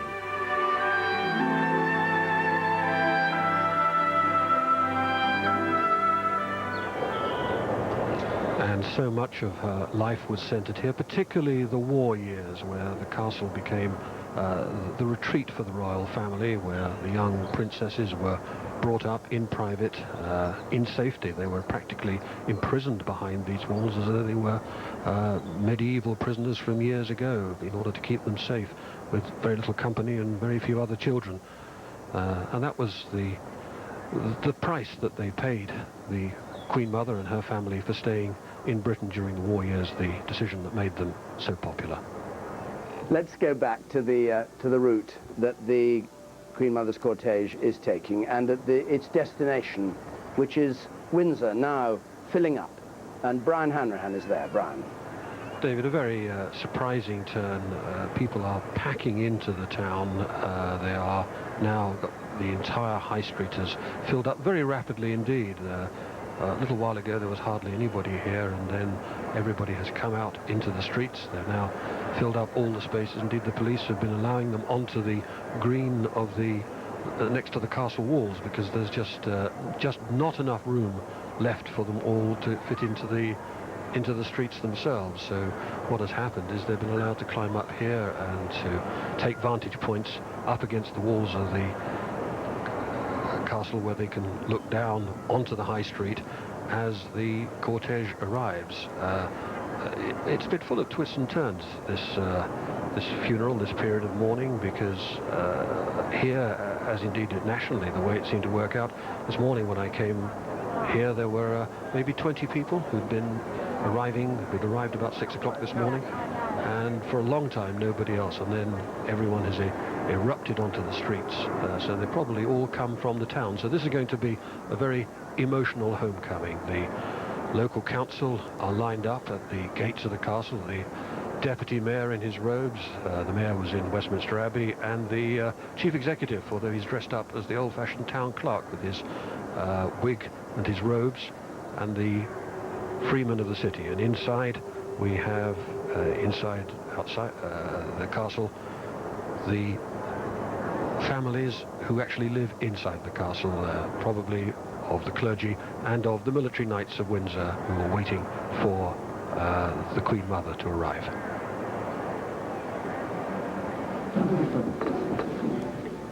And now, passing by Heathrow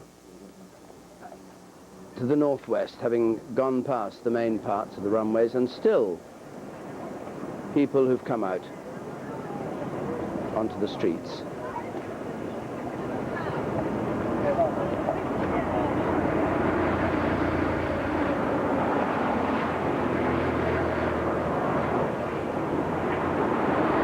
flowers being thrown as the hearse goes by, and people applauding there. And this journey is taking a little longer than expected, because they said that they would go at the pace of the crowds. That's to say, if there was a crowd of people, they would slow down to give everybody a chance to see. So they've been an hour, just over an hour now, on the road. The cortege has reached, for those of you who know, which I can't pretend I'm an absolute past master in the geography of northwest London Airport, but this is the Colnbrook bypass. But the interesting thing is, the cars have all pulled to one side, and here on a most unpromising stretch of road, there are still people who've come out. There is no point along this route where there haven't been people who've come out for a final glimpse of the coffin as the Queen Mother's cortege goes past. And after this part of the journey, the next place that they come to is the village of Datchet. And there they're back into proper territory again, a little village and the road along the river up to Windsor Castle.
The village green at Datchet, a familiar sight for the Queen Mother, a route which she used to take every Friday into Windsor. Here she is passing across the green down towards Windsor, which is about a mile or so along the Thames.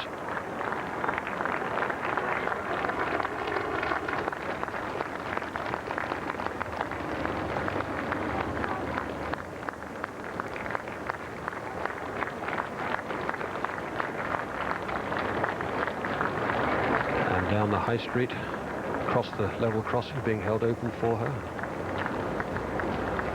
And as it gets down to the end of the road there, they meet the Thames head on. And now there's no longer a bridge, no longer a ferry, so they will turn right at the end of this road and start on the Windsor Road. They're on out.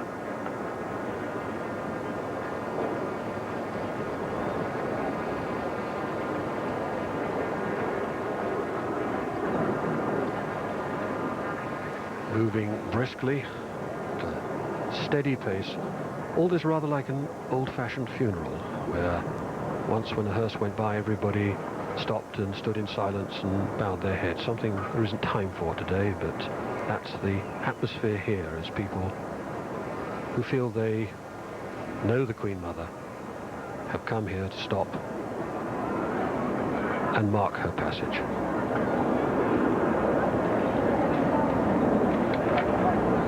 This is the long road running along the Thames, a mile or so.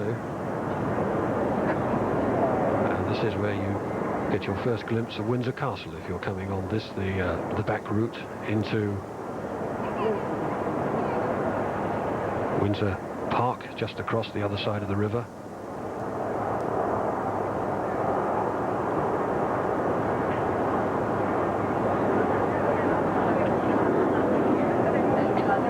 trees just beginning to break into leaf. Chill spring day. The route the Queen Mother used to like, the country route into Windsor. She didn't like motorways. She preferred to come down here on this back route on her way to what she regarded as her weekend retreat.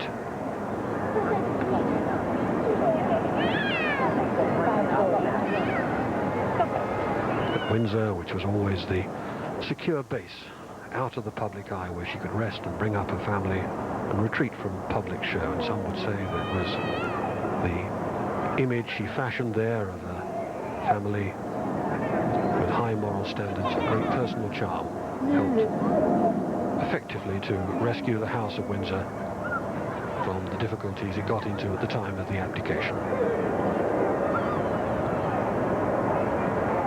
Over the Victoria Bridge,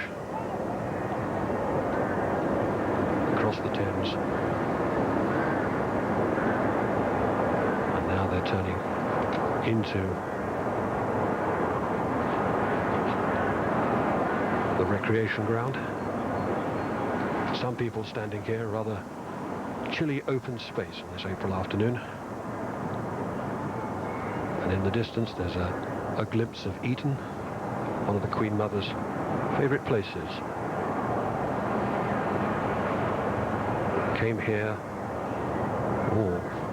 back in the first decade of the last century to see her brother Fergus, who later was to die while serving with the Black Watch in the Great War. And until recently she kept her engagements with Eton boys. She had a group of them there about a month ago.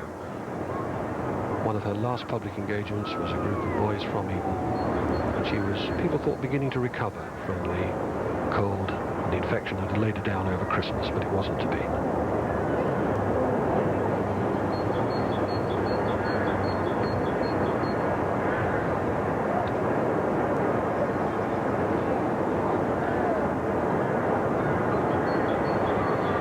There, the road into Windsor, home to the castle.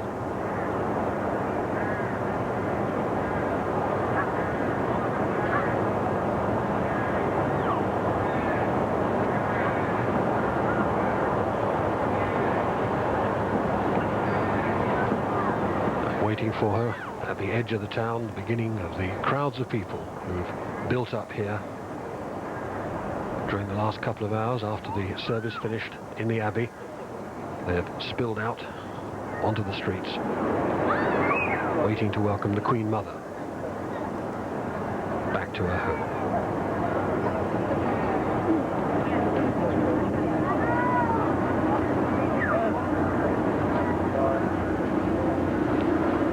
Prince of Wales following.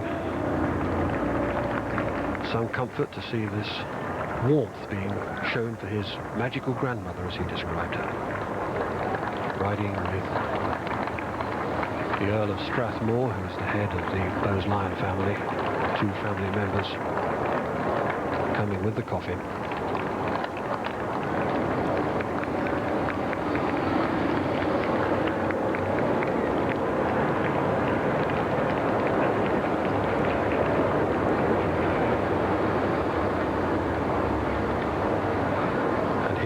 People falling silent now.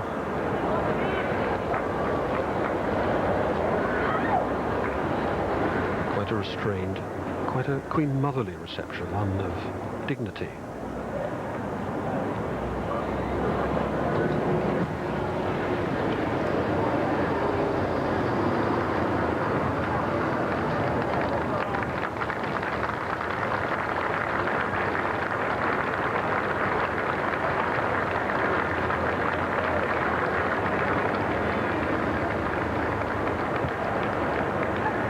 The final few hundred yards round the castle walls.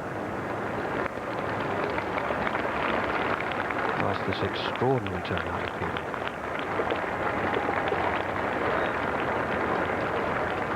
And round finally past the statue of Queen Victoria, the first Empress of India, as the last Empress of India turns up to the castle, and will turn through the Henry VIII gates. corporation, councillors, watch as it disappears from public view into the private space inside the castle, where there are just the families of those who work within the castle, and a salute from the Grenadier Guards, who are making up the castle guard, and it disappears into the horseshoe courtyard, the Tudor courtyard at the base of St George's Chapel, where the Queen Mother will be buried later.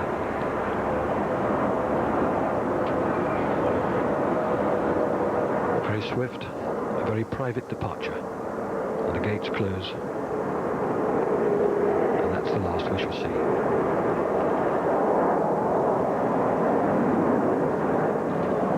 Burial service will be later inside the chapel with just the family in attendance.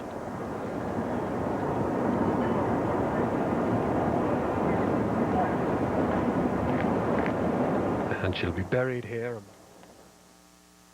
part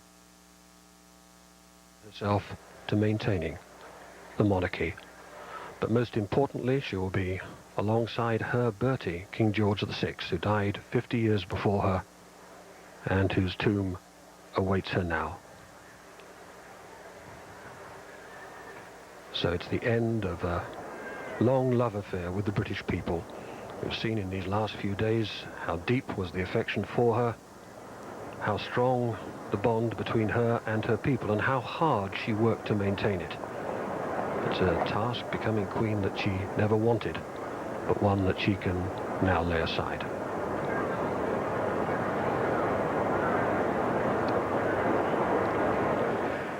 On an April day, 79 years ago, her wedding day, young Lady Elizabeth Bowes-Lyon, spontaneously, as she entered the Great West Door, placed her bridal bouquet on the tomb of the unknown warrior, buried in Westminster Abbey just 2 years before.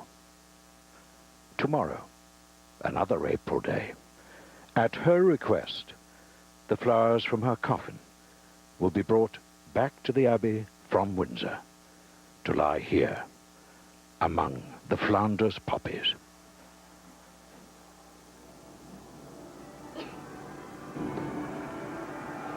And so the service of the funeral has come to its end. The coffin in Windsor Castle. With the death of the Queen Mother, the royal family's lost a much-loved member.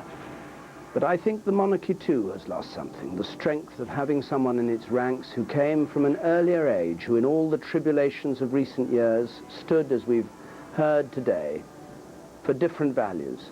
And as they faced the uncertainties of the 21st century, they'd be forgiven if they felt perhaps a little lonely without her reassuring presence. From Westminster, good afternoon.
Girl, Violet Hyacinth, had died of diphtheria 7 years before. aged 11. This daughter, too, was to be called after a flower. Elizabeth Angela Marguerite. Claude George and his wife Cecilia Nina Bowes-Lyon, Lord and Lady Glamis, had inherited the Berry, a mansion house that you could just see from Church Hill. Queen Elizabeth retained always a clear memory of her childhood home. It was a dear, friendly old house, and I think we all loved it dearly. And on the walls of the house, for which Queen Elizabeth retained always such affection, is scribbled still the inch-by-inch record of her growing up. When Elizabeth was 4, her father became the Earl of Strathmore, and with the title he inherited Glamis Castle. Here in Earl Patrick's Great Hall, with its huge fireplace and its Italian plasterwork ceiling, dating from 1621, the family would get together after dinner and gather round the piano and harmonize the old Scots songs. These were the last days for Elizabeth of a whole way of life, days of growing up. Her brother Alec died suddenly at Glamis when she was 11. When she was 12, David went away to school. The long midsummer days of her familiar world were already numbered.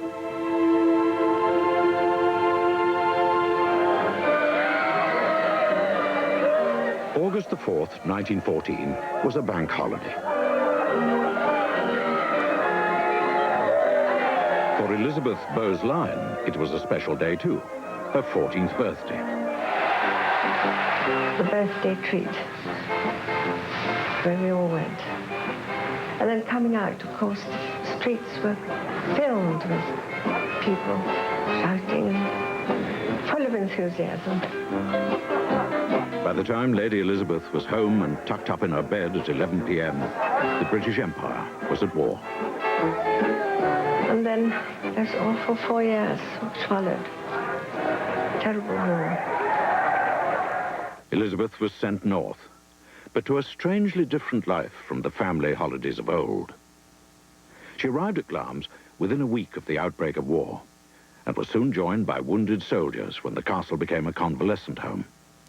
4 of her brothers had joined up, 1 in the Royal Scots, 3 in the Black Watch. And in September 1915, Fergus, who was 26, got his first leave from France to celebrate his first wedding anniversary and to see for the first time his 2-month-old daughter. On Monday evening, the 22nd, he left again for the front. He was killed in the Battle of Loos the day after his return. The family was stunned. Every morning, prayers were said in the little chapel at Glamis for all those fighting in France and Flanders, and especially for the safety of Jock, Patrick, and Michael. A silence had fallen over the castle. When Lady Strathmore noticed it, she told the wounded soldiers she was grateful, but they were her guests, and life must go on. Soon another telegram arrived at Glamis, saying Michael was missing in action. He'd been seriously wounded and was a prisoner of war in Germany. It was 1919 before peace came to Glamis, and the last of the 1,500 soldiers who'd been nursed back to health said their goodbyes. For Lady Elizabeth, these had been years of increasing responsibility. Lady Strathmore had become ill with sorrow and with worry about her sons. Elizabeth had taken over on many occasions as hostess, and even acted as her father's secretary, helping with his work as Lord Lieutenant for the county of Forfar. Now she enjoyed family life again, and took to some of the new excitements of the 20s. She was an enthusiastic ballroom dancer and a most amusing companion. At the age of 21, she'd become district commissioner for the Girl Guides for the parishes of Glamis and Easy. Through her interest in guiding, she met Princess Mary, later the Princess Royal, and in 1922 was a bridesmaid at the princess's wedding to Viscount Lascelles. Princess Mary and her mother, Queen Mary, had visited the Strathmores at Glamis. Soon there was to be another royal visitor from Balmoral, the castle just across the hills. King George V and Queen Mary's second son, Prince Albert. In January 1923, The Duke of York, as Prince Albert had become in the King's birthday honours of 1920, came to St. Paul's, Waldenbury, for the weekend. On Sunday the 14th, the Duke sent a telegram in a pre-arranged code to his father at Sandringham. It said simply, "All right, Bertie."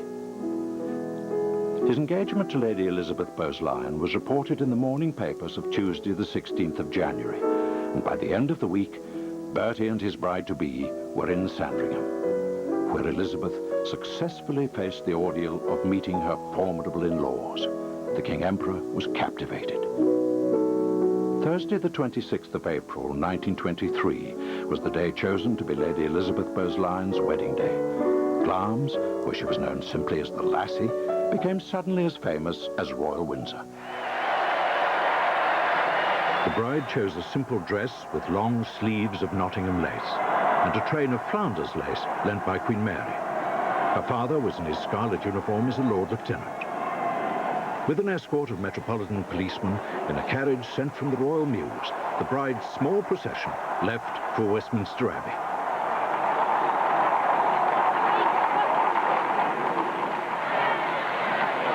Meanwhile, with the captain's escort of household cavalry, the glass coach, already in royal service for 12 years, left the forecourt of Buckingham Palace with the Duke of York and his two supporters, the Prince of Wales and Prince Henry. Only 5 years after the end of the Great War, it gave the crowds something to cheer about. It was to be the first marriage of a royal prince in Westminster Abbey since January 1382, and it was decided that the service was too sacred to be broadcast on the wireless.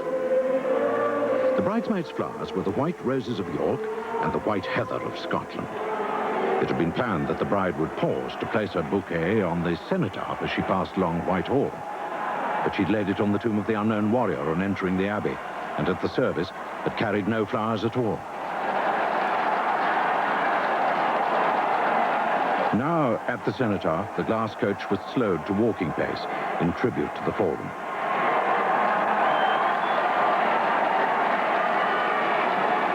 She had ridden to the Abbey as a commoner. Now she returned to the palace as the fourth lady in the land, and for the very first time appeared on the center balcony. You are watching The Queen Mother on Biography. At the end of 1924, the Duke and Duchess of York began a 5-month visit to Africa. It was, for the Duchess, the beginning of a long association with that vast continent. She visited Kenya, Uganda, and the Sudan. She went on safari, walked for miles, slept in a tent. It was an adventure which Queen Elizabeth always remembered with a particular glow of warmth. And just a year after her return from Africa, in April 1926, it was announced that the Duchess of York had given birth to a daughter, the Princess Elizabeth. At the beginning of 1927, when the daughter was only 7.5 months old, the Duke and the Duchess, who was hiding her tears, left 17 Bruton Street at the beginning of a tour of Australia and New Zealand as representatives of the King and Queen. Well, it's very sad to leave a baby. The Duchess, who had been promised a weekly coded cable with the news of her baby daughter, was resigned to a separation of more than 6 months. They arrived at Auckland, New Zealand, 6 weeks later. The object of the visit to the Antipodes was to open the Commonwealth Parliament building in Canberra, Australia's new capital.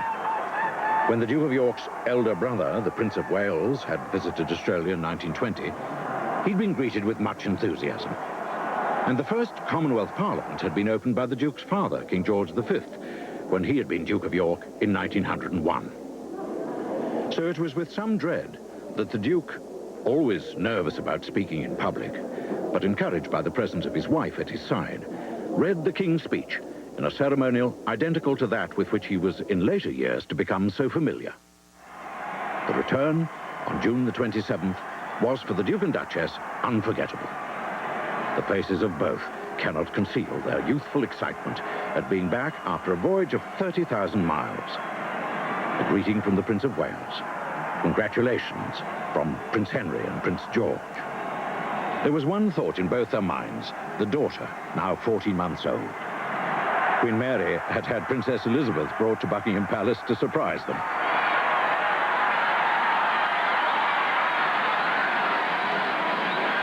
And then on to their new London home at 145 Piccadilly. Poor Piccadilly. It's got a direct hit to the wall, you know. Disappeared completely. When I go by there sometimes, I think, did we really live there?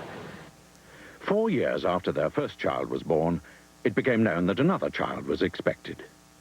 The Duchess went home to Glamis, and on the evening of the 21st of August, 1930, Princess Margaret Rose was born. Scotland had its first royal princess for over 3 centuries. The lease on 145 Piccadilly was for 10 years. But the Yorks, now with 2 young children, were looking for a country retreat near London. In 1931, the Duke asked his father if he could have the Royal Lodge in Windsor Great Park. It was a bit shabby, the grounds were overgrown, but it had great possibilities. Well, there really wasn't a garden. And, you know, there was a sort of jungle. It's a great rhododendron azalea country. They grow awfully well. In May 1935, London saw a happy day. The silver jubilee of King George V and Queen Mary, relayed by wireless to half the world's population. The Queen and I thank you from the depths of our hearts for all the loyalty and, may I say, the love with which this day and always you have surrounded me. Less than 8 months later, on the 20th of January 1936, His Majesty King George V was dead, and the flags flew at half-mast for Princess Elizabeth's much-loved grandpa England. The country and the empire mourned, and at the same time, in that strange paradox of monarchy, rejoiced in the accession of a widely popular Prince of Wales as the newly proclaimed King Edward VIII. By December of that same year, a family and constitutional crisis was coming to a head. The King had developed a close relationship with an American divorcee, Wallis Simpson, and now wanted to marry her. There was a confrontation with the Prime Minister, Stanley Baldwin. The King, forced to choose between the throne and Mrs. Simpson, chose Mrs. Simpson. A few hours ago, I discharged my last duty as King and Emperor. And now that I have been succeeded by my brother, the Duke of York, my first words must be to declare my allegiance to him. On December the 12th, the new king, George VI, spoke at his accession council at St. James's Palace. I meet you today in circumstances without parallel in the history of our country. With my wife as helpmeet by my side, I take up the heavy task that lies before me. And the new Queen wrote in a letter to the Archbishop of Canterbury, I can hardly now believe that we've been called to this tremendous task. The curious thing is that we're not afraid. I feel that God has enabled us to face the situation calmly. For the first time, and with great affection, Elizabeth R. You are watching The Queen Mother on Biography.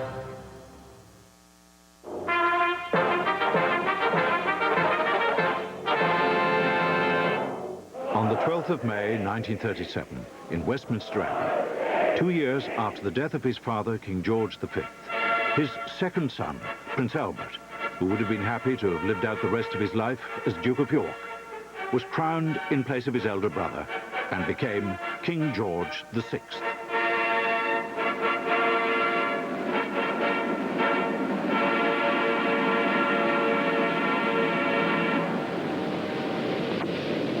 Then his queen rose and walked forward for her crowning as Queen Consort. She was 36 years old and could never have expected that one day, in such solemn ceremonial, the Archbishop of Canterbury would place a consort's crown upon her head.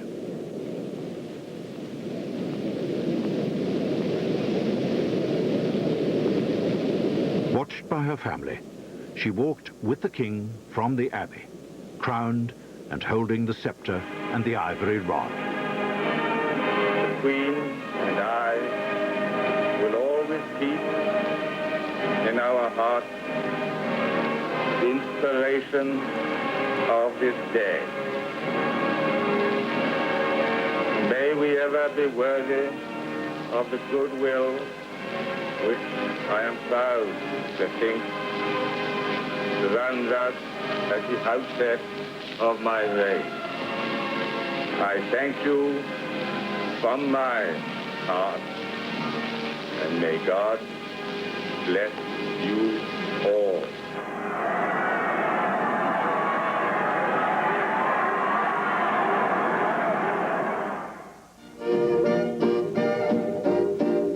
Almost reluctantly, the new king and queen, on the throne by an unprecedented accident, had moved from Piccadilly to Buckingham Palace. As far as possible, the king wanted to preserve the family life which meant so much to them all. We four, as he liked to put it. After the trauma of the abdication, there was a need to re-establish the monarchy. The new king was determined, in his words, to make amends, to clear up the mess. His family, and the encouragement and support of his queen, became his secret weapon. By September 1938, the situation in Europe had become grey, and the king had to remain in London when Queen Elizabeth came north to launch the world's largest liner at Clydebank. The princesses had come down from Balmoral. The launch of the ship, which he named the Queen Elizabeth, was scheduled for 1 hour before high water. I have a message for you from the king. He bids the people of this country to be of good cheer, in spite of the dark clouds hanging over them, and indeed over the whole world. We cannot foretell the future, but in preparing for it, we show our trust in a divine providence and in ourselves. With that hope and prayer in our hearts, we send forth upon her mission this noble ship.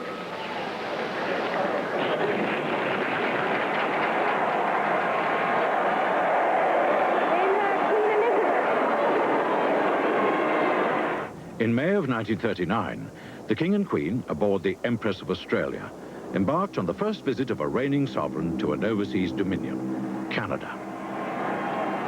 In Ottawa, the King unveiled the War Memorial. There were 10,000 ex-servicemen present, and at the instigation of Queen Elizabeth, there was invented in the spring of 1939 the famous Royal Walkabout. Regard these unrehearsed pictures and reflect on their Majesty's intuitive flair for doing the graceful thing. The attendant police follow after them. They're not to be deterred from making their own way unsponsored. The Queen asked the ex-soldiers about their medals, their war service, their wounds, and their Majesties mounted the plinth of the memorial to mingle with spectators examining it. After 3 triumphant weeks in Canada, a reigning British King and Queen stepped on American soil for the first time. In Union Station, they proceed to the reception room, where they're awaited by President and Mrs. Roosevelt. Friendly and wholehearted salutations. So glad to see you, delighted to be here. No stiffly starched diplomatic chill. American President and British sovereigns. They and their first ladies, like a party of friends. They have a way of making friends, these young people, wrote Eleanor Roosevelt in her diary. For Britain, war was less than 12 weeks away.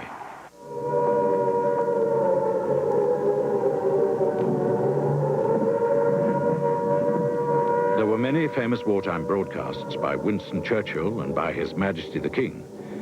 But not to be forgotten is this broadcast by Queen Elizabeth on November the 11th, 1939. War has at all times called for the fortitude of women. For we, no less than men, have real and vital work to do. Many of you have had to see your family life broken up. Your husband going off to his allotted task, your children evacuated to places of greater safety. The King and I know what it means to be parted from our children, and we can sympathize with those of you who have bravely consented to this separation for the sake of your little ones. All this, I know, has meant sacrifice. And I would say to those who are feeling the strain, be assured that in carrying on your home duties and meeting all these worries cheerfully, you are giving real service to the country. In the blue drawing room at Buckingham Palace, the Queen and the ladies of the household and palace staff held twice-weekly working parties, making clothes and surgical dressings for the Red Cross. All over the country, she visited hospitals and toured factories. As the war went on, with most of Europe occupied by Hitler's army, Britain became more and more vulnerable to devastating attacks by enemy bombers. Midnight News, and this is Alvar Liddell reading it.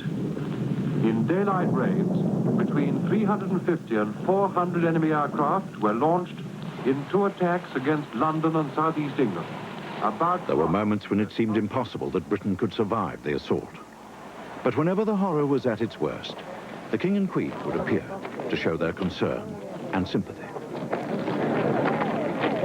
To look and to listen. The Queen found the endless stories of bereavement and injury and unimaginable courage almost too much to bear. But her presence brought smiles, and it was, she felt, something constructive that she could do to help the nation's will to battle on. When at the height of the Blitz, in September 1940, Buckingham Palace received the first of several direct hits, the British people were furious. But the Queen simply said, "I'm glad. Now I can look the East End in the face." You are watching The Queen Mother on Biography. In August 1945, on VJ Day, the 6 years of war came to an end.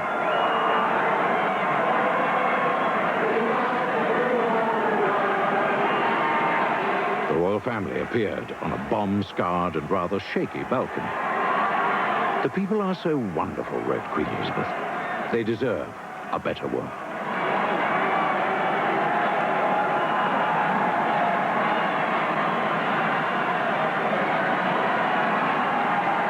The years after the war were years of shortages. Shortages of houses, shortages of fuel. The early weeks of 1947 were the coldest of the century, and this worried the king, who had been through so much with his people. On the 1st of February, he set sail with his family for South Africa in Vanguard, the Royal Navy's newest and last battleship. They visited the Victoria Falls and stood where David Livingstone had seen them less than a century before. In South Africa, Princess Elizabeth had celebrated her 21st birthday and dedicated her life to the service of the Commonwealth. If there was a certain lightness of the step on the voyage home, the explanation was soon made public. Her engagement and then marriage to Lieutenant Philip Mountbatten in November 1947.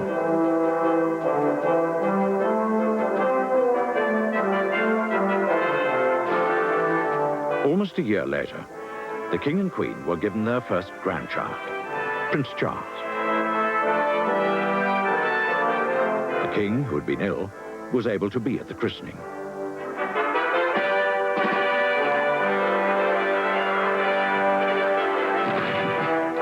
Earlier that same year, the King and Queen had celebrated their silver wedding with a service in St. Paul's.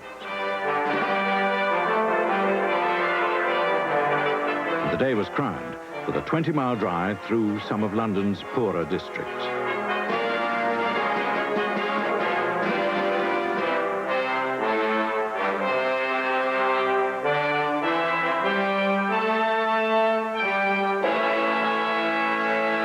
The main family event of 1950 was the arrival of a sister for Prince Charles, and she was called Anne.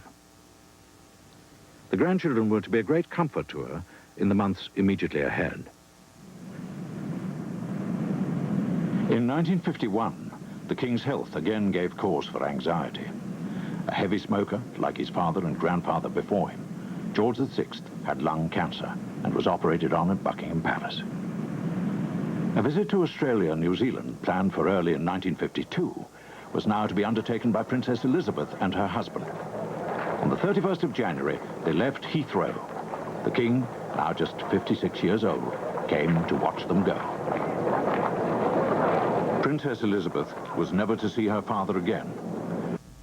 The sudden ending of the reign of a much-loved king, commemorated in the Royal Chapel in Windsor, saddened the whole Commonwealth and opened a floodgate of sympathy and love for Queen Elizabeth, a widow at 51. On June the 2nd, 1953, her daughter Elizabeth was crowned queen.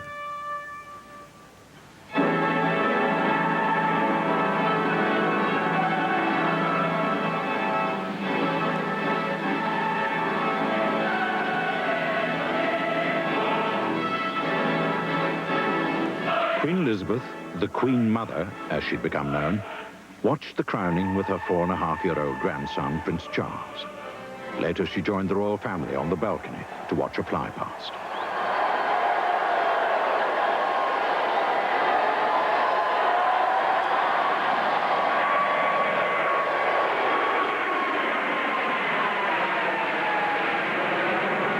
The new Queen Mother moved to Clarence House in 1953, after almost 17 years at Buckingham Palace. The Castle of May, my little castle, as Queen Elizabeth sometimes called it, would have been a ruin had not the Queen Mother set eyes on it in 1952, at a time when her own need was considerable, feeling strongly as she did the loss of her husband. She busied herself restoring it and collecting new and happy belongings. Some months after the death of King George VI, the Queen Mother began again to play an active part in public life. She realized that people all over the world still wanted to see her, and that she'd held her place in the heart of the nation. Queen Elizabeth became the darling of the press photographers. They claim to have been the first to give her the style and title by which she'll go down in history, the Queen Mum. This was a photo call at Clarence House on her 70th birthday, with the smaller grandchildren, Princess Margaret's daughter, Lady Sarah Armstrong-Jones, the Queen's youngest son, Prince Edward, both aged 6, and Viscount Linley, David Albert Charles, born at Clarence House in 1961. And David Stalton. The first member of the royal family to fly around the world became in 1955 the first woman to be made Chancellor of London University. And for 25 years, Queen Elizabeth enjoyed nothing more than being a guest at the Students' Union. That evident enjoyment is something she passed on to her granddaughter, the Princess Royal, her successor as Chancellor.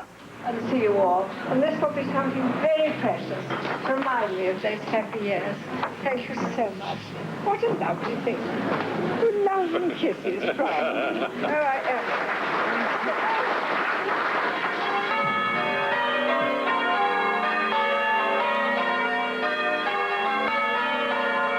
To celebrate her 80th birthday, Queen Elizabeth went back to her old home at St. Paul's, Walden. Once, a family of 9 children was photographed at this door. Of those, she alone was left.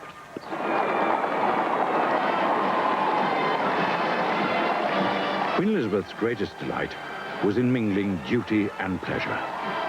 As on that July day in her 80th year, when this royal lady, born in the last year of Queen Victoria's reign, herself the last Queen of Britain to be called an Empress, rode with the precedence of a sovereign given to her for the day by her daughter and her queen, and with the heir apparent to the throne by her side, to receive at the Cathedral Church of the Commonwealth, St. Paul's Cathedral, the grateful tribute of the whole nation.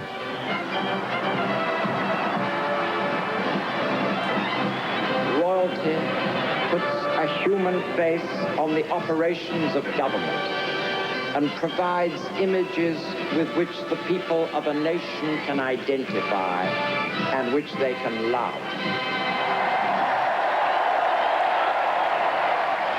It is very difficult to fall in love with committees or policies, but the Queen Mother has shown a human face which has called out the loyalty and the sense of belonging without which a nation loses its heart and disintegrates. What we have seen in one greatly loved and universally admired lady is a love which has been given through her to us and returned to her by us and then given out again by her over and over again. Thank you, Your Majesty.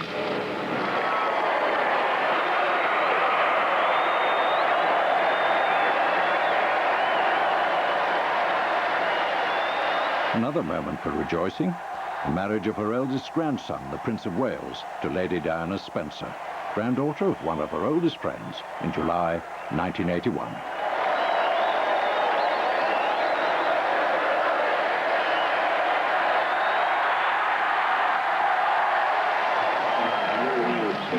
A year later, she was to sit for a family photograph with her great-grandson, Prince William, in the same room where the family had gathered for so many christenings. There were more grandchildren to come, more royal weddings, and more christenings. And Sarah Margaret Ferguson was married to Prince Andrew Albert Christian Edward in July 1986. The bride rode back to Buckingham Palace as Her Royal Highness the Duchess of York. The Queen Mother had done the same 63 years before.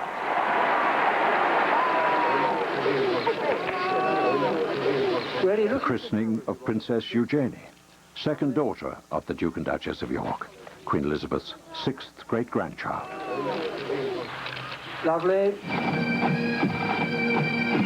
In her late 80s, the busy program of royal visits gave little evidence of easing up. She'd loved Canada for half a century.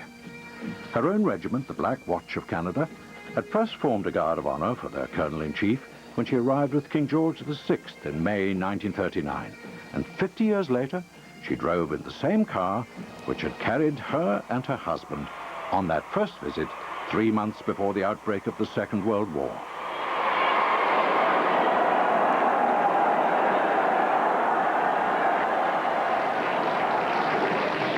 There were more reminders of the war years when in London she attended the last national reunion of the Women's Land Army. All of us are a little older. Perhaps a little wiser, I don't know, than in those wartime days. But I know that the same spirit of good comradeship, loyalty, and devotion to Queen and country remains just the same. You are watching The Queen Mother on Biography.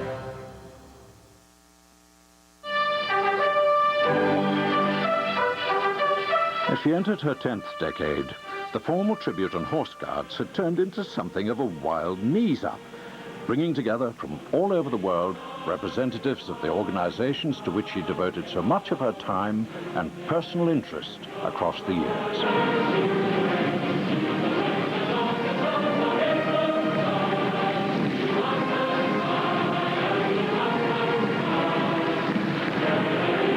Here was the only woman in British history to have been the daughter-in-law, sister-in-law, consort, and mother of a reigning sovereign, watching and joining in a celebration which, like her own long life, was a colorful and contrasting pageant of the whole 20th century.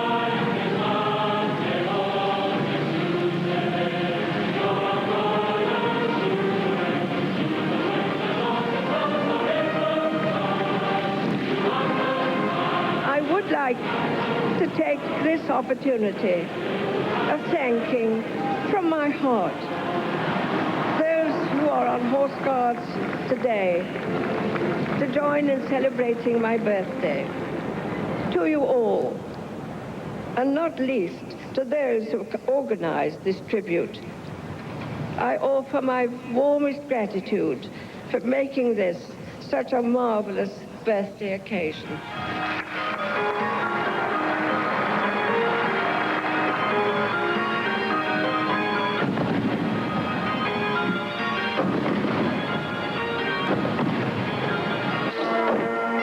Princess Anne was remarried in a simple ceremony in Scotland in 1992, a year which had seen tumultuous upheavals in the royal family.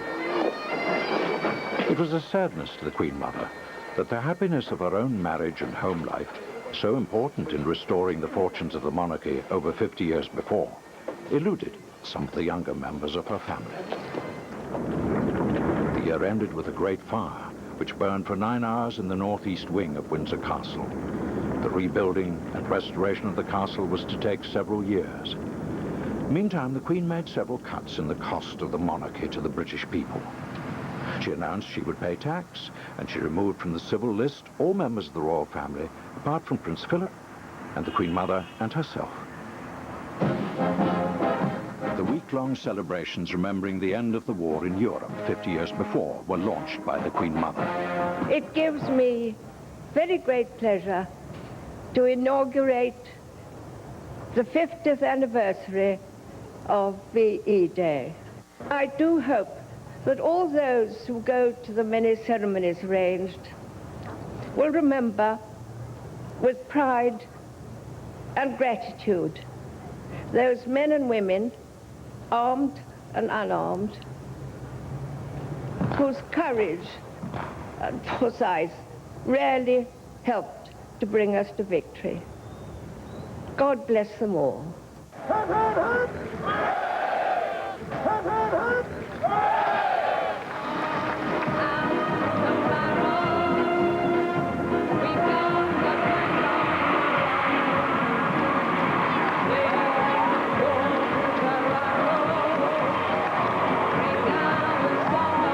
George VI and Queen Elizabeth had insisted on staying in London during the war. On VE Day, 50 years on, it seemed all London had come to the palace, an occasion no one who was there will ever forget.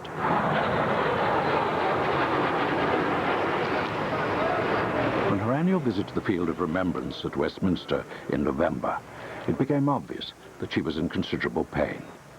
A week later, she went into the King Edward VII Hospital and had a successful hip replacement operation. In February 1998, after a fall at Sandringham, she underwent emergency surgery on her other hip at the same hospital, and at the age of 97, made a remarkable recovery.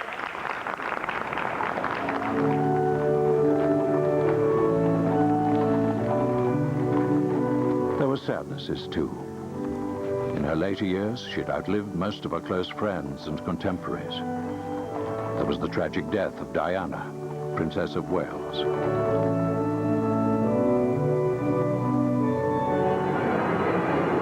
In June 1999, at St. George's Chapel, Windsor, the Queen Mother attended the wedding of her last unmarried grandchild, Prince Edward, to Sophie Rhys-Jones. At their own request, it was a much more informal affair than the royal weddings of old. Ladies were asked not to wear hats.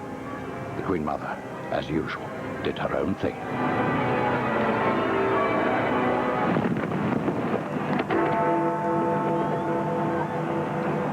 The dawn of the year 2000. There were to be many events in that year commemorating the Queen Mother's first 100 years, but the largest celebration was reserved for the actual birthday on August the 4th. It was also the simplest. Her Majesty had often said she'd love to get a telegram from the Queen, but by the year 2000, telegrams were a thing of the past. She and another 11 centenarians received greetings cards instead. Requeri gallantly offered his sword to help her open the envelope. The card read, "Our loving best wishes for this special day." It was signed Lilibet, the Queen's childhood name. Oh, yay! We wish Your Majesty a very happy 100th birthday!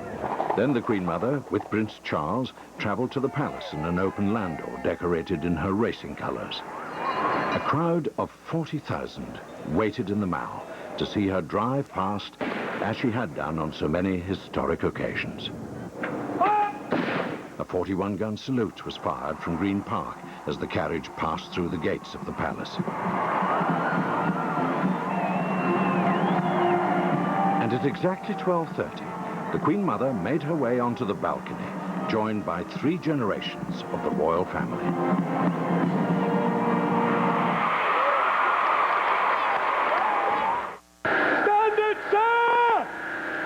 A year later, at the remarkable age of 101, the Queen Mother was still carrying out royal duties. She revisited HMS Ark Royal at Portsmouth, a ship she'd launched in 1981. The old Sparkle was still there. And now, Captain Silton, splice the main brace. Over Christmas, the Queen Mother had been confined to Sandringham House with a persistent cold. In February, despite a fall, she insisted on flying to Windsor to attend the funeral of her younger daughter, Princess Margaret. It was 50 years to the day since the funeral at St. George's Chapel of her beloved husband, King George VI.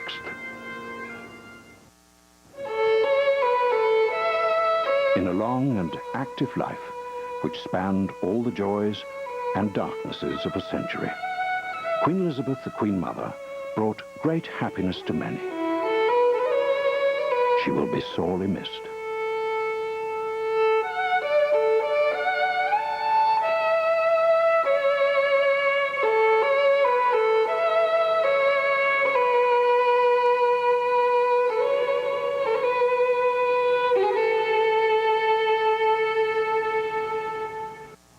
In a special session of Parliament last week, Prime Minister Tony Blair praised the Queen Mother as a unifying figure for Britain.